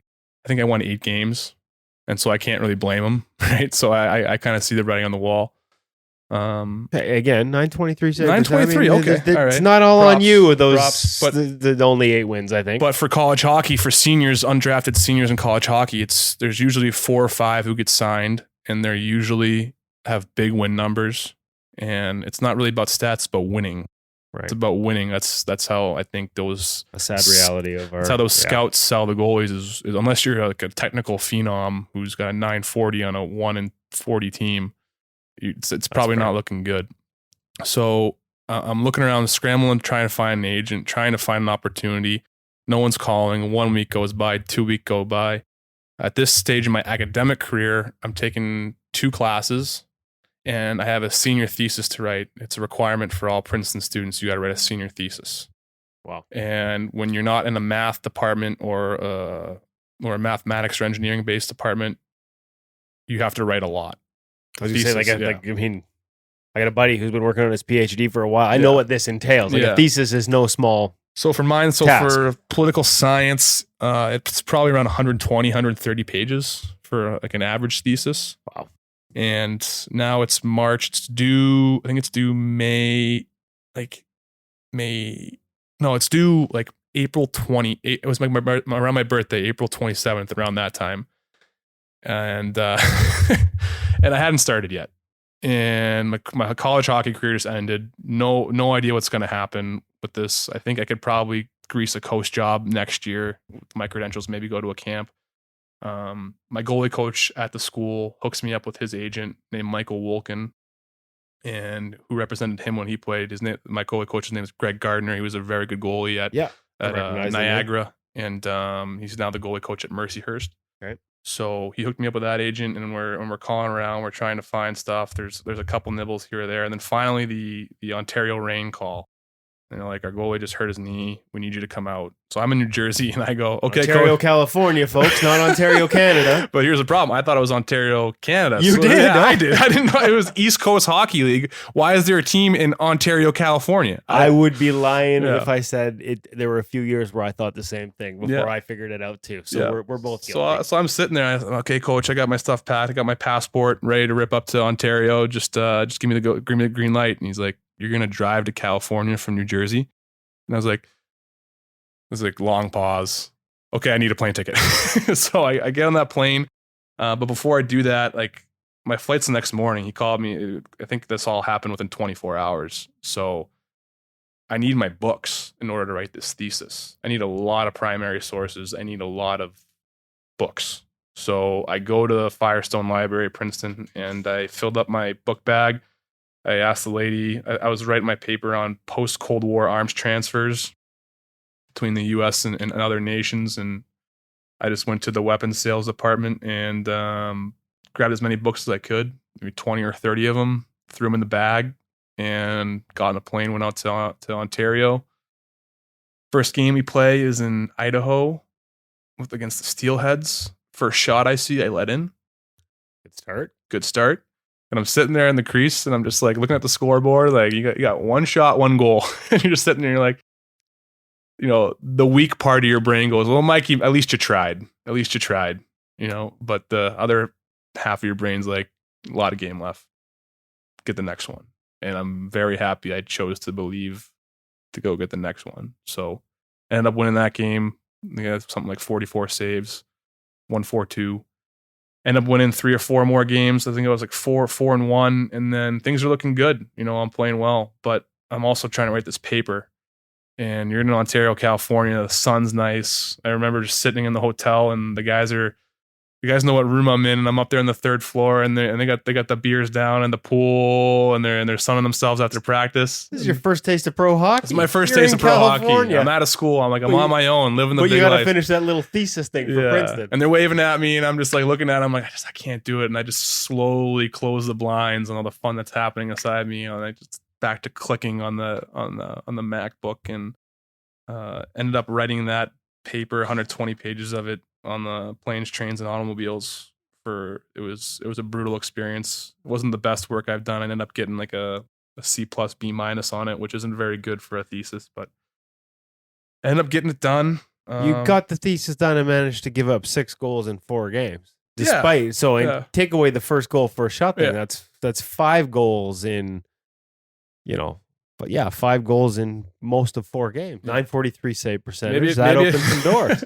Maybe I was focusing on the paper more than my hockey. I don't know. My head was elsewhere. I could just kind of go autonomous out there. But so JF Berube comes down because this is LA's team. Yeah, Kings affiliate. So I'm on an ATO. I'm making $420 a week after taxes in California. It's $293 a week. Wow. Yep.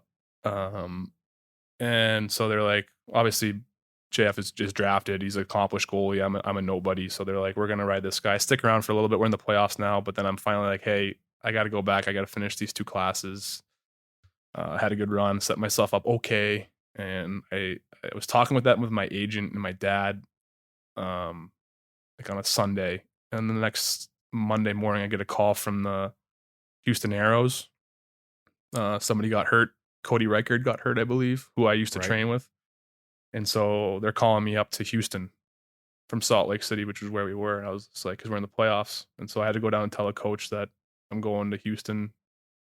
He wasn't too happy with that, but understandably so. Got on a plane, went to Houston. They're just like, hey, you're probably going to back up. Just like, enjoy your time here, learn as much as you can. I'm like, okay, that's cool.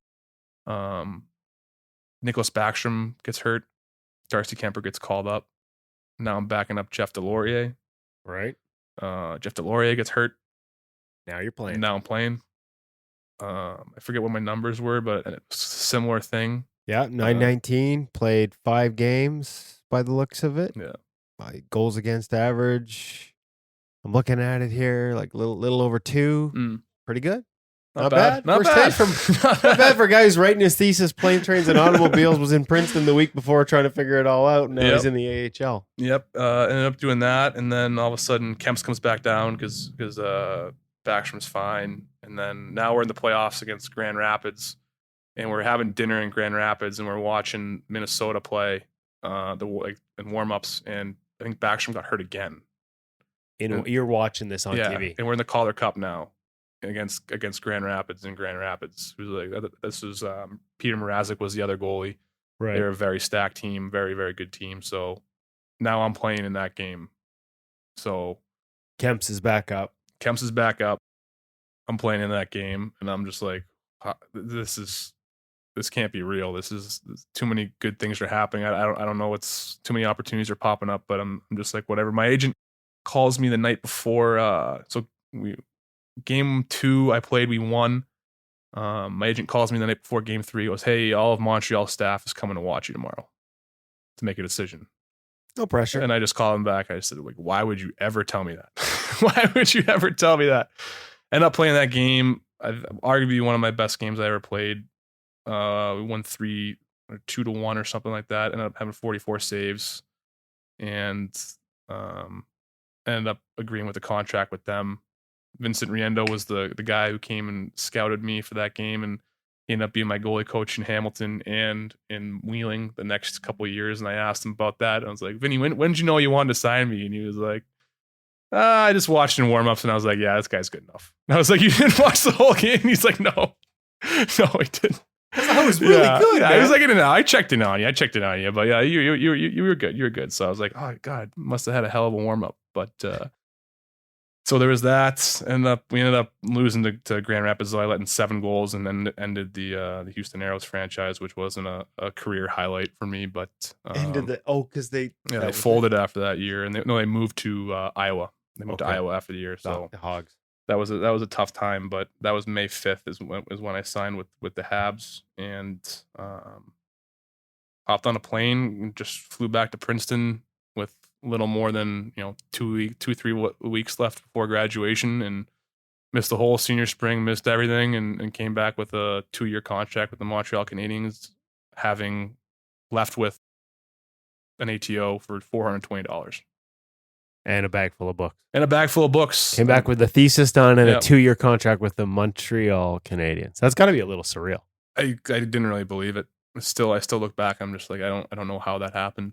It was a lot of good opportunities. I believe you create your own opportunities. Not to get too metaphysical with it, but I believe that if you do the right thing over time, it will eventually come back to you. So I was very, very fortunate to get that. Okay, so 13-14 is split, mostly Wheeling, a couple times up with Hamilton. Majority Wheeling, yeah. Yeah, and then 14-15 is Hamilton, and then 15-16 is the Montreal Canadiens. Yeah. That process, what you learned about yourself as a goaltender, how you evolved from Princeton through that whirlwind and into your first few full years of professional hockey, some of the voices. Mm-hmm. And of course, that's the thing. I don't want to also admit neglect. You've talked about them a little bit. Stop it. and the work you did there. Guys like Brian DeCord, who now with the Toronto Maple Leafs organization, but just a great coach. So you had some foundation there. Walk me through that process at the pro level with new voices and what you were doing in the summers to make sure you continued that process. I've been with Brian DeCord since I was probably 11 or 12, pretty much every summer. Stop at goaltending in the Boston area. Guys like Scott Darling, I've seen the videos. Like you would have had Corey Schneider used to go or still goes there, so you would have had Scott, exposed Joe to a Canada, lot of good guys. Even when I was young, seeing some names, Brian Foster, a lot of really great Hockey East goalies, people who I looked up to, and I think that's one of the great things about Stop It is that you're on the ice with these guys, and it's so important for younger guys to be on the ice with accomplished guys. It's tough, right? Especially in those bigger groups and everything. But I think it's every once in a while, I think it's important for kids to share ice with bigger goalies, to see how they work, to see how they prepare, to see how they train, and to just set their goals even higher. So I was able to see all these people's paths. They were all different. And I was like, okay, how do I find my path amongst the ones that I've already seen? And I know that I could do it. So he was very instrumental in my upbringing as a goalie, throughout prep school, throughout navigating the college process choice. And he's still a very good friend to this day. And his son's a heck of a goalie as well. So we've had him on the podcast as well, and enjoyed that conversation. His son's a heck of a goalie, and he's going to be starting with working in the Ottawa organization now. So I'll shout out to Joey Dack. But yeah, when you leave college and you just go to pro hockey, like I was in high academic pressure since 2003 to 2013. So 10 years I was splitting between academics and athletics and social life and trying to navigate that time management fiasco. And then here you are in Wheeling, West Virginia with a 40-minute coast practice, and that's all you got for the day. It was difficult for me to kind of turn down a little bit because I was operating at like 1,000 miles an hour for a long time. The 4 years at Princeton were a blur because you really had no time to stop and smell the roses. You were doing something all the time, and it was only till I got out I realized how much I did in school and how much more free time I had to actually just focus on my career. And I think that was 100% hockey now was basically the mentality. And I think that was, it was hard to transition that, but I think I had one of my best years learning to be a pro in the East Coast League, and I wouldn't trade that for anything. And a lot of people give the Coast a bad rap, but I think for goalies, especially college goalies or even major junior goalies, it's a great place to learn to be a pro. You're going to see a lot of pucks. It's tough hockey sometimes. It's a little bit sloppy, but it's unpredictable, and it's going to throw you looks that you've never seen before and that you'll be ready for if you make it to the next level. So I wouldn't trade that experience. Embrace it. Yeah. Embrace it. It's a great place to learn. Granted, there may not be a bunch of people in the stands. The big club may not be checking in on you as much, but it's up to you and the ball's in your court. So it's better to be able to have a deterministic future instead of someone else determining it for you. So it's a great opportunity. And how many goalies in the NHL today play in the Coast too? A lot. Yeah, increasingly a lot. It used to be a place to put guys. Yeah. Admittedly, but now it's a part of the plan. Mm-hmm. Like, that's just the reality of there's only so many spots, and organizations are running deeper, and some of them have 2 drafted guys down there. As a matter of fact, it's become harder to get the opportunities like the ones that got you started coming out of Princeton, because so many more that free agent opportunity down there is tougher to find, because so many teams have, like right down to six drafted guys down there, or 6 contract guys down there. Yeah, it used to be a write-off getting an ATO on the Coast. It used to be an easy thing to do, but my good buddy of mine who I went to college with, Sean Bonner, from Delta over in Vancouver. I didn't know.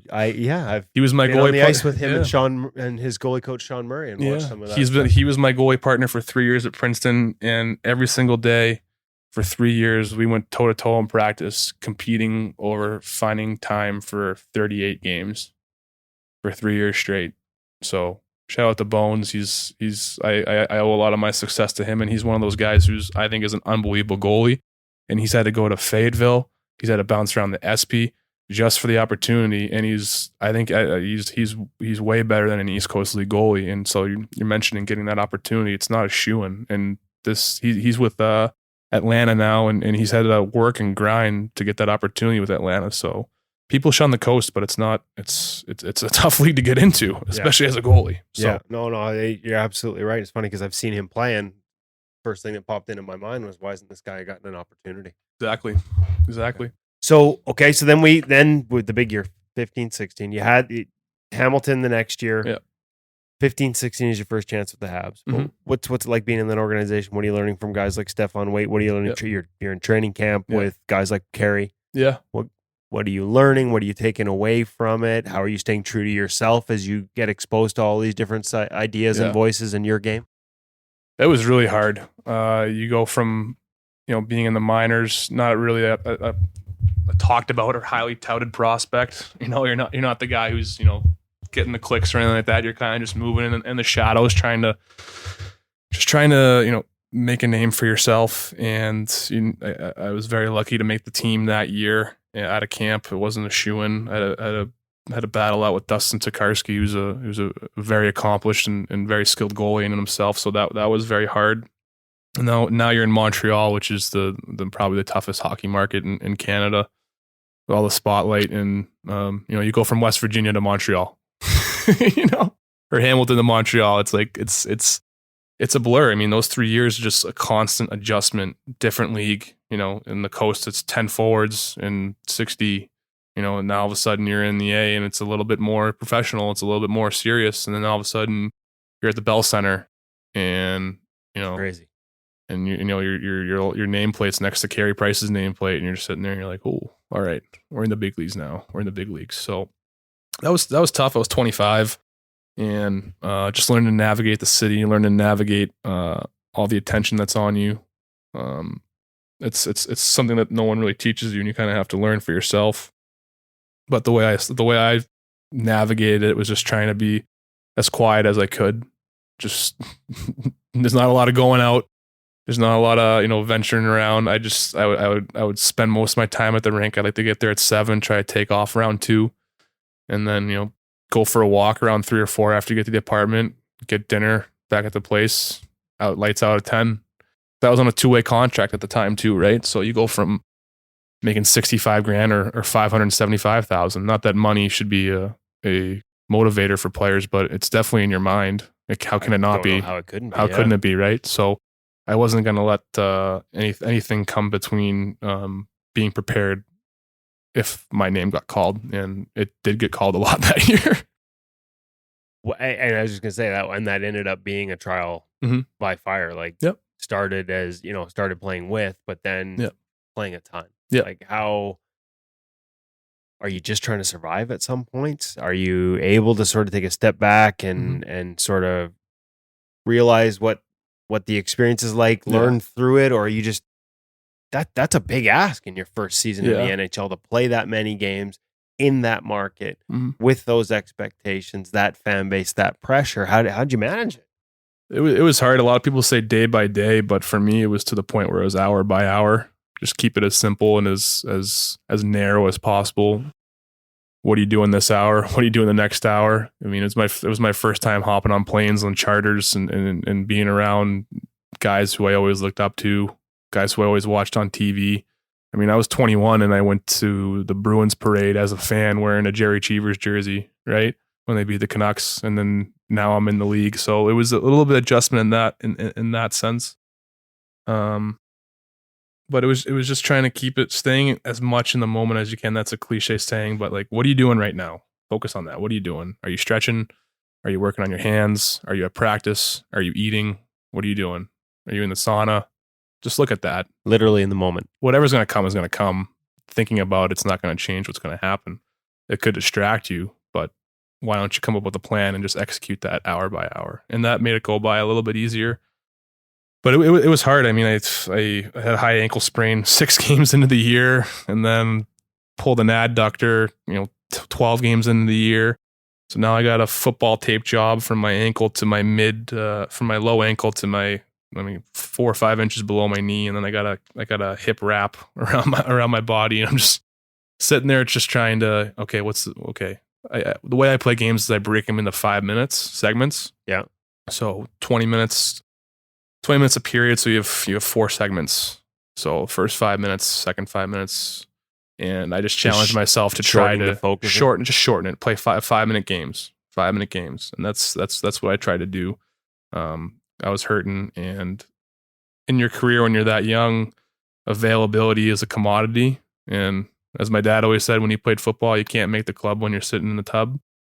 So I prided myself on my durability, but also I'm kind of paying for that right now. I was gonna ask, yeah. So it was kind of a survival thing, and as I get older, I'm trying to switch my mentality from survive to thrive, and that's just the maturation process as a goalie. So yeah, that year was tough. I ended up playing 55 games. I mean, a lot of good highlights. The Winter Classic was a huge thing for me. I was going to ask you about that. So, I mean, that seemed like a pretty magical experience for a guy who, as you said at the beginning of this, grew up just and your dad worked at the stadium as well as in security. Yeah, my dad was a Massachusetts State Trooper, right? So he was used to do details there all the time, and he actually escorted the bus down. He drove the cop car in front of the bus. So I asked him before we left the hotel, I'm like, you know where you're going? He was giving me crap back, but it was a big day for the family, and it didn't make things any easier. I mean, you have all that pomp and circumstance going around, and meanwhile, in just hockey wise, just traded for Ben Scrivens. I think we lost like 6 in a row up to that point. Things are unraveling. Carey's health status is in the air. Really just a lot of unknowns and ambiguity going through, and you're just trying to survive. But that day was a great moment for my family and myself, and was happy to have the opportunity to do it. So some big moments in that game, and a big and we'll go. Our InGoal listeners are going to get to see. We've got a few highlights here that we're going to walk through, and hopefully have it InGoal mag soon. A particular glove save off the backside with no time left. Yeah. How are you able to block out, like you said, the family, the pomp, the circumstance, the hype in a building that you grew up? I'm assuming Patriots fan. I can't remember the details. Huge Pats fan. Yeah, so I won't hold that against you. On my mask, I had Brady and Belichick from Dave Art. Dave Art put them on the back, and then I remember before the game, we were having a practice out there, and it was tough because the sun was on the ice, and we had shades and eye black, and I'm like, the game's at the same time tomorrow. Like, which ends are we at? I'm trying to figure out where's the sun going to be? I'm going to be able to see. And then somebody from the Patriots organization came up and said, Tom and Bill want to sign your helmet. And I'm sitting there as the biggest fanboy. I'm like, I get to meet Tom and Bill. And I'm like, okay, I'm ready to follow you. Let's go do it in the locker room. And she's like, nope, you can't come in the locker room. And I was like, what? She's like, nope, the team's leaving for Miami. They don't have a lot of time, and we don't let any strangers in the room before they leave. Really? And I'm like, I put these guys on my helmet. Like, come on, let me in. Yeah. And so I didn't trust her. I thought that she was just some asshole trying to steal the helmet. There's a lot of sticky fingers around there. I didn't know what was going on, so I was like, all right, I want picture proof that this happened. She's like, okay, so Tom signed it and Bill signed it, and that's what's on the back plate, and that's one of my favorite keepsakes of my career. So amid all that, how'd you was it just as simple as your same routine, 5-minute segments? How'd you have a good game with all that going on? That's one of the toughest things to do. It was lucky because the game was at 1, so you basically wake up, you get as much sleep as you can. You wake up at 9:30 breakfast, but you're at the stadium. Wake up at 8, bus at 9. You're there at 10 or 11, and then you play. There's no pregame skate. You don't have to think about it anymore. The shorter day. You're not having to try and get a nap. The worst part is the nap on game day, because you get off the ice, you just worked. Your heart rate's up a little bit. Now you have to turn off before you turn back on, and I think that's a skill for players. I'm not sure if they're meditating or whatever. Getting down for that nap is a skill. It's hard. I struggle with it. And in bigger games, even more so. Yeah, even more so, especially when you're not playing a lot. If you're not in the groove, like when I was with the Senators and I think I started 28 games in a row, it was just like you're just going. You're just going. There's no thought about it. Your body needs the rest, so you have no problem getting down for that nap. But when you're backing up and that's your game, it can be difficult getting down for that nap because you might not get another one for a week and a half. So there's a lot of stuff going through your brain before you get back out there. But I was lucky that game was at 1 p.m. That made things a lot easier. You played it. I was back in my bed in Montreal that night at 8 p.m. Like, it was just a crazy turnaround. And you're just sitting there like, what just happened? It was different though, because the fans were so far away from the ice that they weren't reacting in real time to the game. A lot of them were reacting with what was going on the Jumbotron. So a goal would happen and it would be time delay. There would be like a 2 or 3 second time delay, whereas normal games, it's like right away, it's right on you. So they were far away. They weren't like, the noise was a lot quieter. But I mean, you're sitting there and you're walking out and there's flames going on everywhere. There's bands, there's F-18s flying over. You're just like, what's going on? I remember they had fake snow before you went out there, and it's like this really wispy, fine stuff. And I got it all over my stick blade. And I was superstitious at the time, and I had to use that stick. And I was skating on the ice, like I just slipped on one of the wispies because there was a ton of them on it, and I was freaking out. And I'm trying to like wash the stick blade, get all the wispies off, because if you go to stop and there's one of those fine little fake snow hairs on there, it'll be like having tape under you're your just skate. falling on your butt in front of 68,000. And that's all I was like, get that thought out of your head. Like, am I have to use a new stick? I was like, that kind of helped though, because I didn't have to think about stopping the puck at that point. I was more concerned. You were worried about wispies. I was more worried about wispies on my goalie stick. So luckily there was no slipping or anything like that. But it ended up being a really good day. You opened a door there, superstition. You said you were no longer superstitious. You clearly the stick and feeling like you had to play with that stick. So where does superstition and routine fit for you, and how's that evolved? Yeah, over the years? It can be debilitating. That I think. What do they say? I became a slave to my routine. Right. And that's the thing. Happens to a lot of guys. Yeah, that's the thing that we have to keep in check. Just because you have a good game, because you did some stupid ball routine before, doesn't mean you have to do it again. Just because you have a bad game doesn't mean you can't have chicken parm again before you play. So I think it's just getting what works, keep it small, keep it simple. I remember like when I was really hurting and I couldn't move before games, my routine, I would probably burn about 35% of my energy stores before I even got on the ice and played the actual game, because I was just trying to move and feel good. And I had to do all these things or else I wouldn't feel good. And that's just a down slope as the year goes on. And it's not a very healthy place to be. So master your routine, try not to add to it. Don't subtract from it, but certainly don't add to it. Because, well, you can add, I can't say that, but too much, like, you got to know where that line is. 10 minutes before a meeting, I have to do this, and then I have to do this, and then I have to do this, and I have to do this. Now there's stress if you don't get it done. And at least the way I thought, I became very manic, and that's not a good place to be before games. No, definitely not the right mindset. Okay, so and we got to wrap this up because I can't believe how much time I've taken. But people are going to love this one. 16, 17. That's, you end up in Pittsburgh, Ottawa, waivers, and what was that like? I mean, you've had so many experiences to date. Does that help you manage when something like that happens to you? Like how did that all play out, and what was the mindset through it, and how did you adapt to it? It does. I had a lot of faith in the formula that I had, and it was just that if you work your hardest and you look the man in the mirror, and if they're ever at the end of every day, and you empty the tank and you're honest with yourself that you prepared the best you could, then you can't really ever lose. In my mind, you may not be good enough, but it's not going to be because you didn't work hard. And I think that there's some freedom and there's some honor in that. And that's kind of been my mentality. And I had so many times that I thought I was down and out in my career that I couldn't really see what that opportunity at the second was, or what was happening to me was going to give me down the road. So, you play 55 games for the Canadiens. I have a year left on my contract. July 1st rolls around. You're on the boat in Lake Winnipesaukee with your buddies, and then you see one of your buddies like, hey, the Habs just signed Al Montoya. And you're just like, oh, what does this mean? What does this mean? And then they give you the spiel. Oh, you're fine. Don't worry about it. Like, it's just, veteran presence. And you can't really ever trust that. And, had a tough training camp. Not my best. Certainly not the one I had the year before. And then you end up on waivers. You're on practice. You're working hard that day. And it's cut day. And then all of a sudden you see the cameras at Broussard practice rink, and they're all coming down to you, and they're all panning down to you. They're all like running around because like something just happened. Something just came across. And that's how you figured it.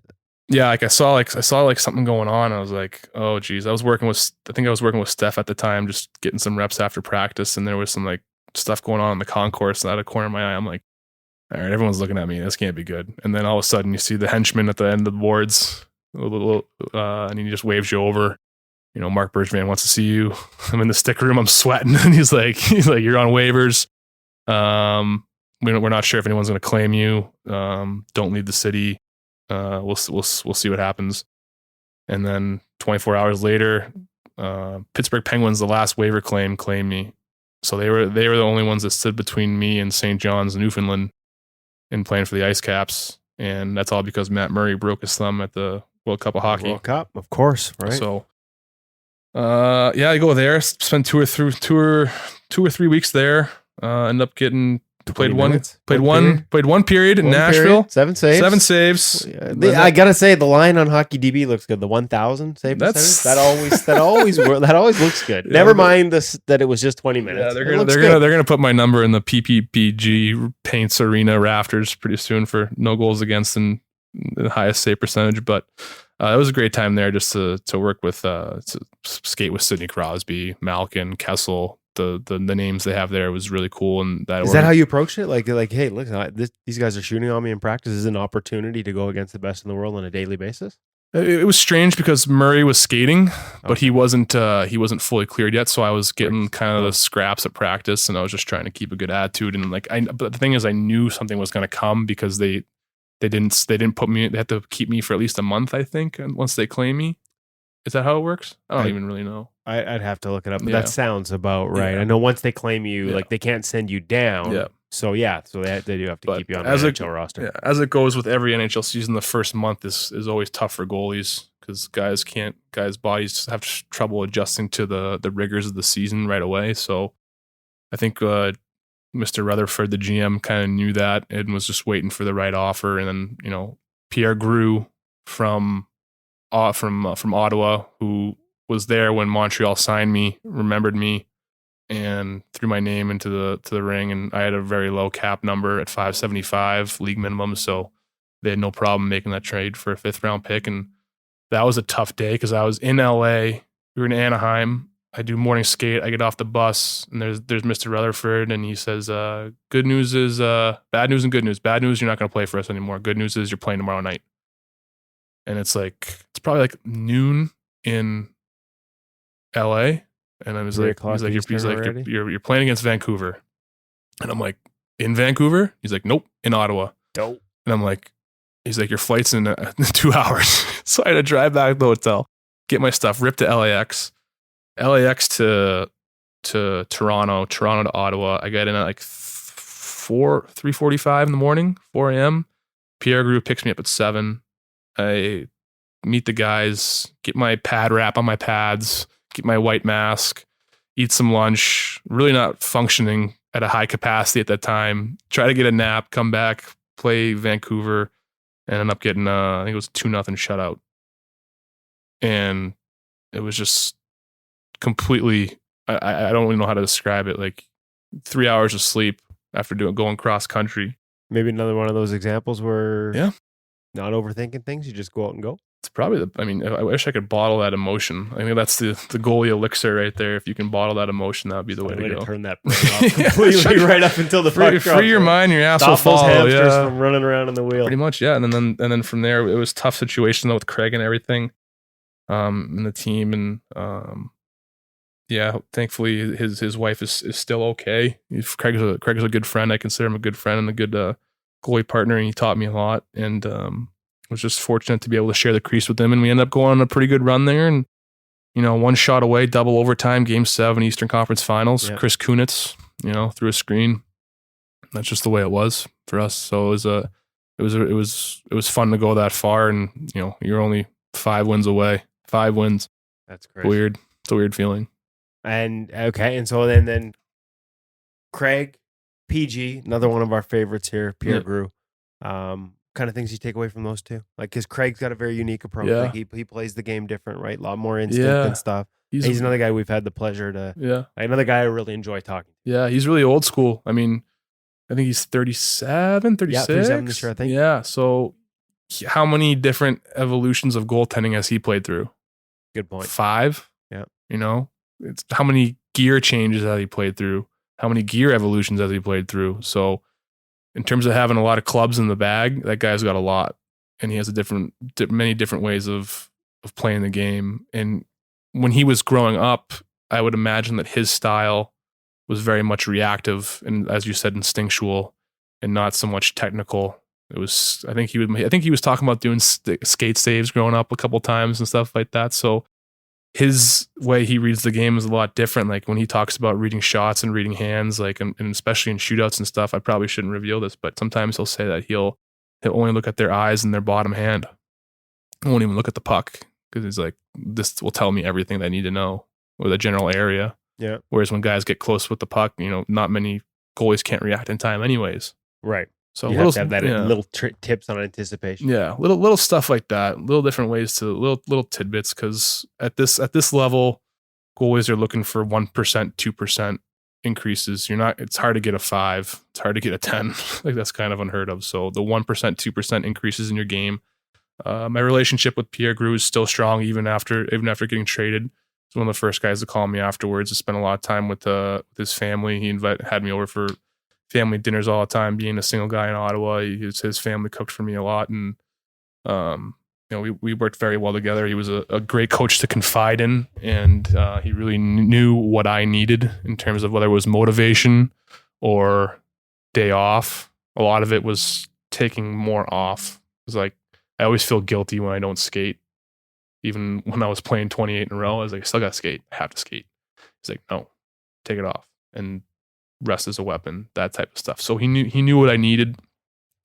And he was it was laughs every day, regardless of whether we lost 5 in a row or anything like that. It was laughs every day. It was upbeat, good energy. And over 82 games, over being in Ottawa when it's dark and it's cold and you can get cranky, I always enjoyed seeing him when I came to the rink. Okay. And now a new opportunity. So I would be remiss if I didn't ask one more. Millard's going to just absolutely lambaste me when he sees the time on this and he hears me doing one more. Last one, though, I promise. Gear. Equipment. You talked about it earlier. One of the roles you played. You talked about that Hasek setup in the early days. You talked about the helmet, getting that autographed by Brady and Belichick. Favorite sets over time? How has it evolved for you over the years? Was it part of what fueled the passion? Do you ever set you remember that was like, that's it, that's the one? There's a lot of those. I remember there was a pivotal moment in my upbringing we had a split family home. I remember where I was, and I was watching this little 10-inch TV. I think it was Seinfeld or something. My dad came to the bottom of the stairs, and he used to be the equipment manager for our youth program. So every year parents rotated. Like, you hold all the gear in your garage. It wasn't a very desirable job, but someone had to do it. And I remember he came to the bottom of the stairs of the split family house. He's like, you got to decide right now. You're going to be a player or a goalie. Like that, like this is it. Like you're on the verge right now. You have to make a decision. The roads are splitting. And all I remember in my head was just the first thing that came to mind. I was like, I loved pads. I love like customizing pads or seeing the different ones, the different masks, the creativity and stuff like that. And I'm like, players don't get to do that. I'm gonna be a goalie. I'm gonna be a goalie.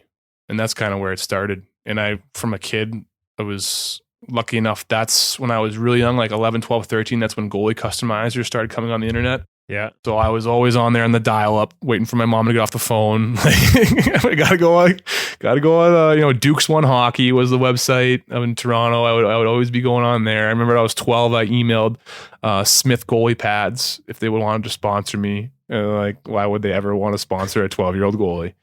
I just love the gear. As you get older, you obviously get a little bit jaded with that, designing masks and everything. It gets hard coming up with new concepts and stuff, but. Favorite sets. I really like playing at Princeton because there was a great color scheme. One year I had all orange pads, called them the Pumpkins. It was awesome. They were X60s, Bauer X60s. So I wore it. It was a Bauer school. You had to wear Bauer. Senior year high school wore Bauer. Everything before that was TPS. Okay. And then when I was really young, it was Vaughn. So Vaughn, TPS, Bauer. Bauer into Montreal too. And then I met there was a gear confusion in Montreal, and I remember meeting one of the Lefebvre family, and he said I'd like to make you a pair of pads. And I was like, oh, we got training camp coming. Like, I can't really wait that long. He's like, I'll make you a pair of pads in 2 days. And I was just like, I'm not going to say no. And he's like, what spec do you want? And I just looked over at Carey's pads. I'm like, make me those. It's like, maybe like a spitting image Carey Price pad while I'm working with Carey, thinking it would translate. I think I even used Carey sticks. I started using his curve for a bit. I was just like really hoping for the transitive property to kick in. Yeah, and for me now, the way my body's moving, the way my body's feeling, CCM has been a really good fit for me over the years, and they've taken good care of me too. Not that Bauer didn't either. I have a lot of good friends over at Bauer. They do things well, and that's one thing about the goalie community with reps and everything, is that everyone is very helpful and very kind, because everyone's mismatching gear now. I got Vaughn pants, CCM chest, Warrior stick, Vaughn helmet, VH skates. You have to work with a lot of different people, and it's just fun to see the passion in the gear. And it's really nice to see a rep share the interest that and attention to detail that you have as well. So it's very kind of culty almost. It's like its own little goalie gear cult that's been with me for my whole career, and it's kind of things that just keeps you connected to your former child self. So it's kind of refreshing in that sense. So I've seen you in Kelowna. You build the Ottawa colors. It's a 6-set dark. Yeah. So not into the white superstition. Never got to wear them, unfortunately. Never got to wear the black ones in the game. But have you been on a customizer, or do you just trust them now to come up with something in the old blue, white, silver? Or are you planning this one? It's I already ordered it. I'm going. I always go black or dark colors in the back of my pads, especially the side gusset and the internal color. Is there a reason? Sight lines or anything? Or just seeing where the pad is? It was good with Ottawa because it was black. And I like having black on the sides and black on the back with black skates. Nothing, because how many times has a puck been loose and there's been a ref behind you? Everything's black back there. He can't see it. And when he can't see it, he has to blow the whistle. How many times has a puck been sitting on the side of your pad, you don't know where it is, and it's black, so a player can't pick it up. If it can buy you a millisecond, if I can buy like anything, any advantage I can take in terms of visual acuity and hiding the puck, I'm gonna do it, because you make a screen save and it trickles through your arm and it's sitting behind you. Referee can't see it. And forward can't see it. Can't see it. That's an advantage. And then it makes it look like you know what you're doing. Okay, so colors in the front. You already I went to see that. I went all white speed skin on it because have you had the speed skin before? Yes. Thoughts? We've had a few reviews on it. Yeah, I like it. It marks up a little bit quicker, I find, than the old traditional leather. I used to use the weave on the inside, which is what Carey uses. Yeah, weave on the inside, because it just I think slides a little bit. It's got a lower drag coefficient. Is that a Princeton term? No, I don't know. My roommates were mechanical aerospace engineers, so they would always talk about stuff, and I have no idea what that means, but I'll throw it around to impress. Notice the difference in the speed skin sliding though? A little bit. I'm not sure if it's faster or not, but I mean, I like it. I know it's lighter, so I'll take that instead of, if it slides as good and it's a little bit lighter, I'll take the lightness from it. But I went all white in the front with just blue accents on the stitching, because the eFlex 4 didn't come out with a new graphic, and it's tough when a graphic comes 2 years in a row, because then everyone's like, you want to be original, right? You don't want to be having the same graphic as somebody else. And Curtis wears CCM, Louis wears CCM. Odds are, we might come up with the same pair of pads, and then hopefully we don't, because we want to keep it unique and individual. So we'll see what they look like in camp. Okay, well, I look forward to seeing that. I hope we see that on some social media or at camp, or best yet in the NHL at some point in the near future. Mike, I can't thank you enough for taking monster podcast time here. Yeah, I enjoyed every minute of it. Thank you so much. Thanks for listening. Thanks for having me. That was fun. I don't even think you said one more or two more questions, because Condon he was in a flow right there. I don't know Mike very well, but in that conversation, much the same way where you listen to a guy that you're just learning about, and you learn to cheer for him. And that's what I came away with, that Mike Condon conversation, Woody. Yeah, I mean, and I guess, I've had the pleasure of sort of writing different aspects of his story for NHL.com and for InGoal over the years. And I think it is that backstory that he talked about studying or writing his thesis for Princeton on East Coast Hockey League buses, and a career that he really never counted on happening and at many times didn't think was going to happen, to playing for the Montreal Canadiens within a few years. And it's a great story, but there's an honesty and sincerity, and self-deprecation a little bit there too, to the way he tells it. Just there's a sincerity and a passion that makes you cheer for the guy. Like, I want good things for Mike Condon. And if you listen to that interview and don't, then I don't know what to tell you what's wrong with you, right? Like, you cheer for him. And naiveness too, right? With the Instagram, like trying to replicate things where he admits to almost not a sense of panic, but watching Instagram and seeing drills and go, why am I not doing that? And then going out and doing it. Like, these guys aren't that different from the rest of this world that we talk about. Oh, he's speaking for every goalie out there, isn't he? Yeah. Yeah. And like I said, it's funny because obviously it went long. If you're still listening to me right now, you know how long. It was great. But it was, I was so happy. Like, I was like, man, like, he's like, you think that might be a little long? I'm like, dude, people are going to listen to this because it's so compelling. He's got such a good story. And like I said, the sincerity with which he tells it, the openness, the honesty, about, everything he's been through, and some of the thoughts that can creep into your head along the way, whether you're playing in college and thinking about having to get a real job, or whether you're on, center stage with the Montreal Canadiens, or now fighting back from some injuries. It's just a really good guy and a hell of a goaltender too. That's the one thing. There's a skill level there, and if it wasn't there, like, there's no way. As self-deprecating as he can be at times, he has for those years been one of the, you get 62 best in the world to play in the NHL. And it's been exciting to sort of watch him reprogram his body a little bit and see some of the confidence he seems to be getting from that. And I'd be really interested to follow along this year. It's going to take some time, but as he sort of gets his feet back under him and I just think there's an innate skill set there that's going to push him back into the conversation in the NHL. And much as Tampa Bay said, we acquired him and we're going to give him a shot to sort of rehab himself and his game in the minors because we think he's an NHL goalie. I could see this guy being a part of someone's picture as this season goes on, and being a guy that other teams might covet, say, come trade deadline, or if anybody else is missing a guy. And obviously, like I said, I'm cheering for him to get back. And he's also not the only person who's ever thought of driving to Ontario from the eastern side of the country or the continent. But he might be the only one that I know of that's admitted it. I thought that was pretty cool. Yeah, again, there's that honesty, right? Because I've done, as I said, I've done it too, but not all of us would admit it. Not all of us who admit it, especially once we get to his position. And the Wall Street story. Have you ever thought about giving this hockey thing a try? Because I think you should focus on that right now. It was just, it was fun. And like much like the Eric Comrie discussion that you had, you just walk away with that and go, I want nothing but the best from Mike. So we hope you enjoyed the discussion with Mike Condon and Ryan Frayne. For Dave Hutchison and Kevin Woodley, I'm Darren Millard. Thanks for listening. And if you liked what you heard today, and if you've listened this long, you have, please leave us a comment and a like at your favorite podcast provider. That way we can grow this thing even bigger and bring you even more from the world of goaltending.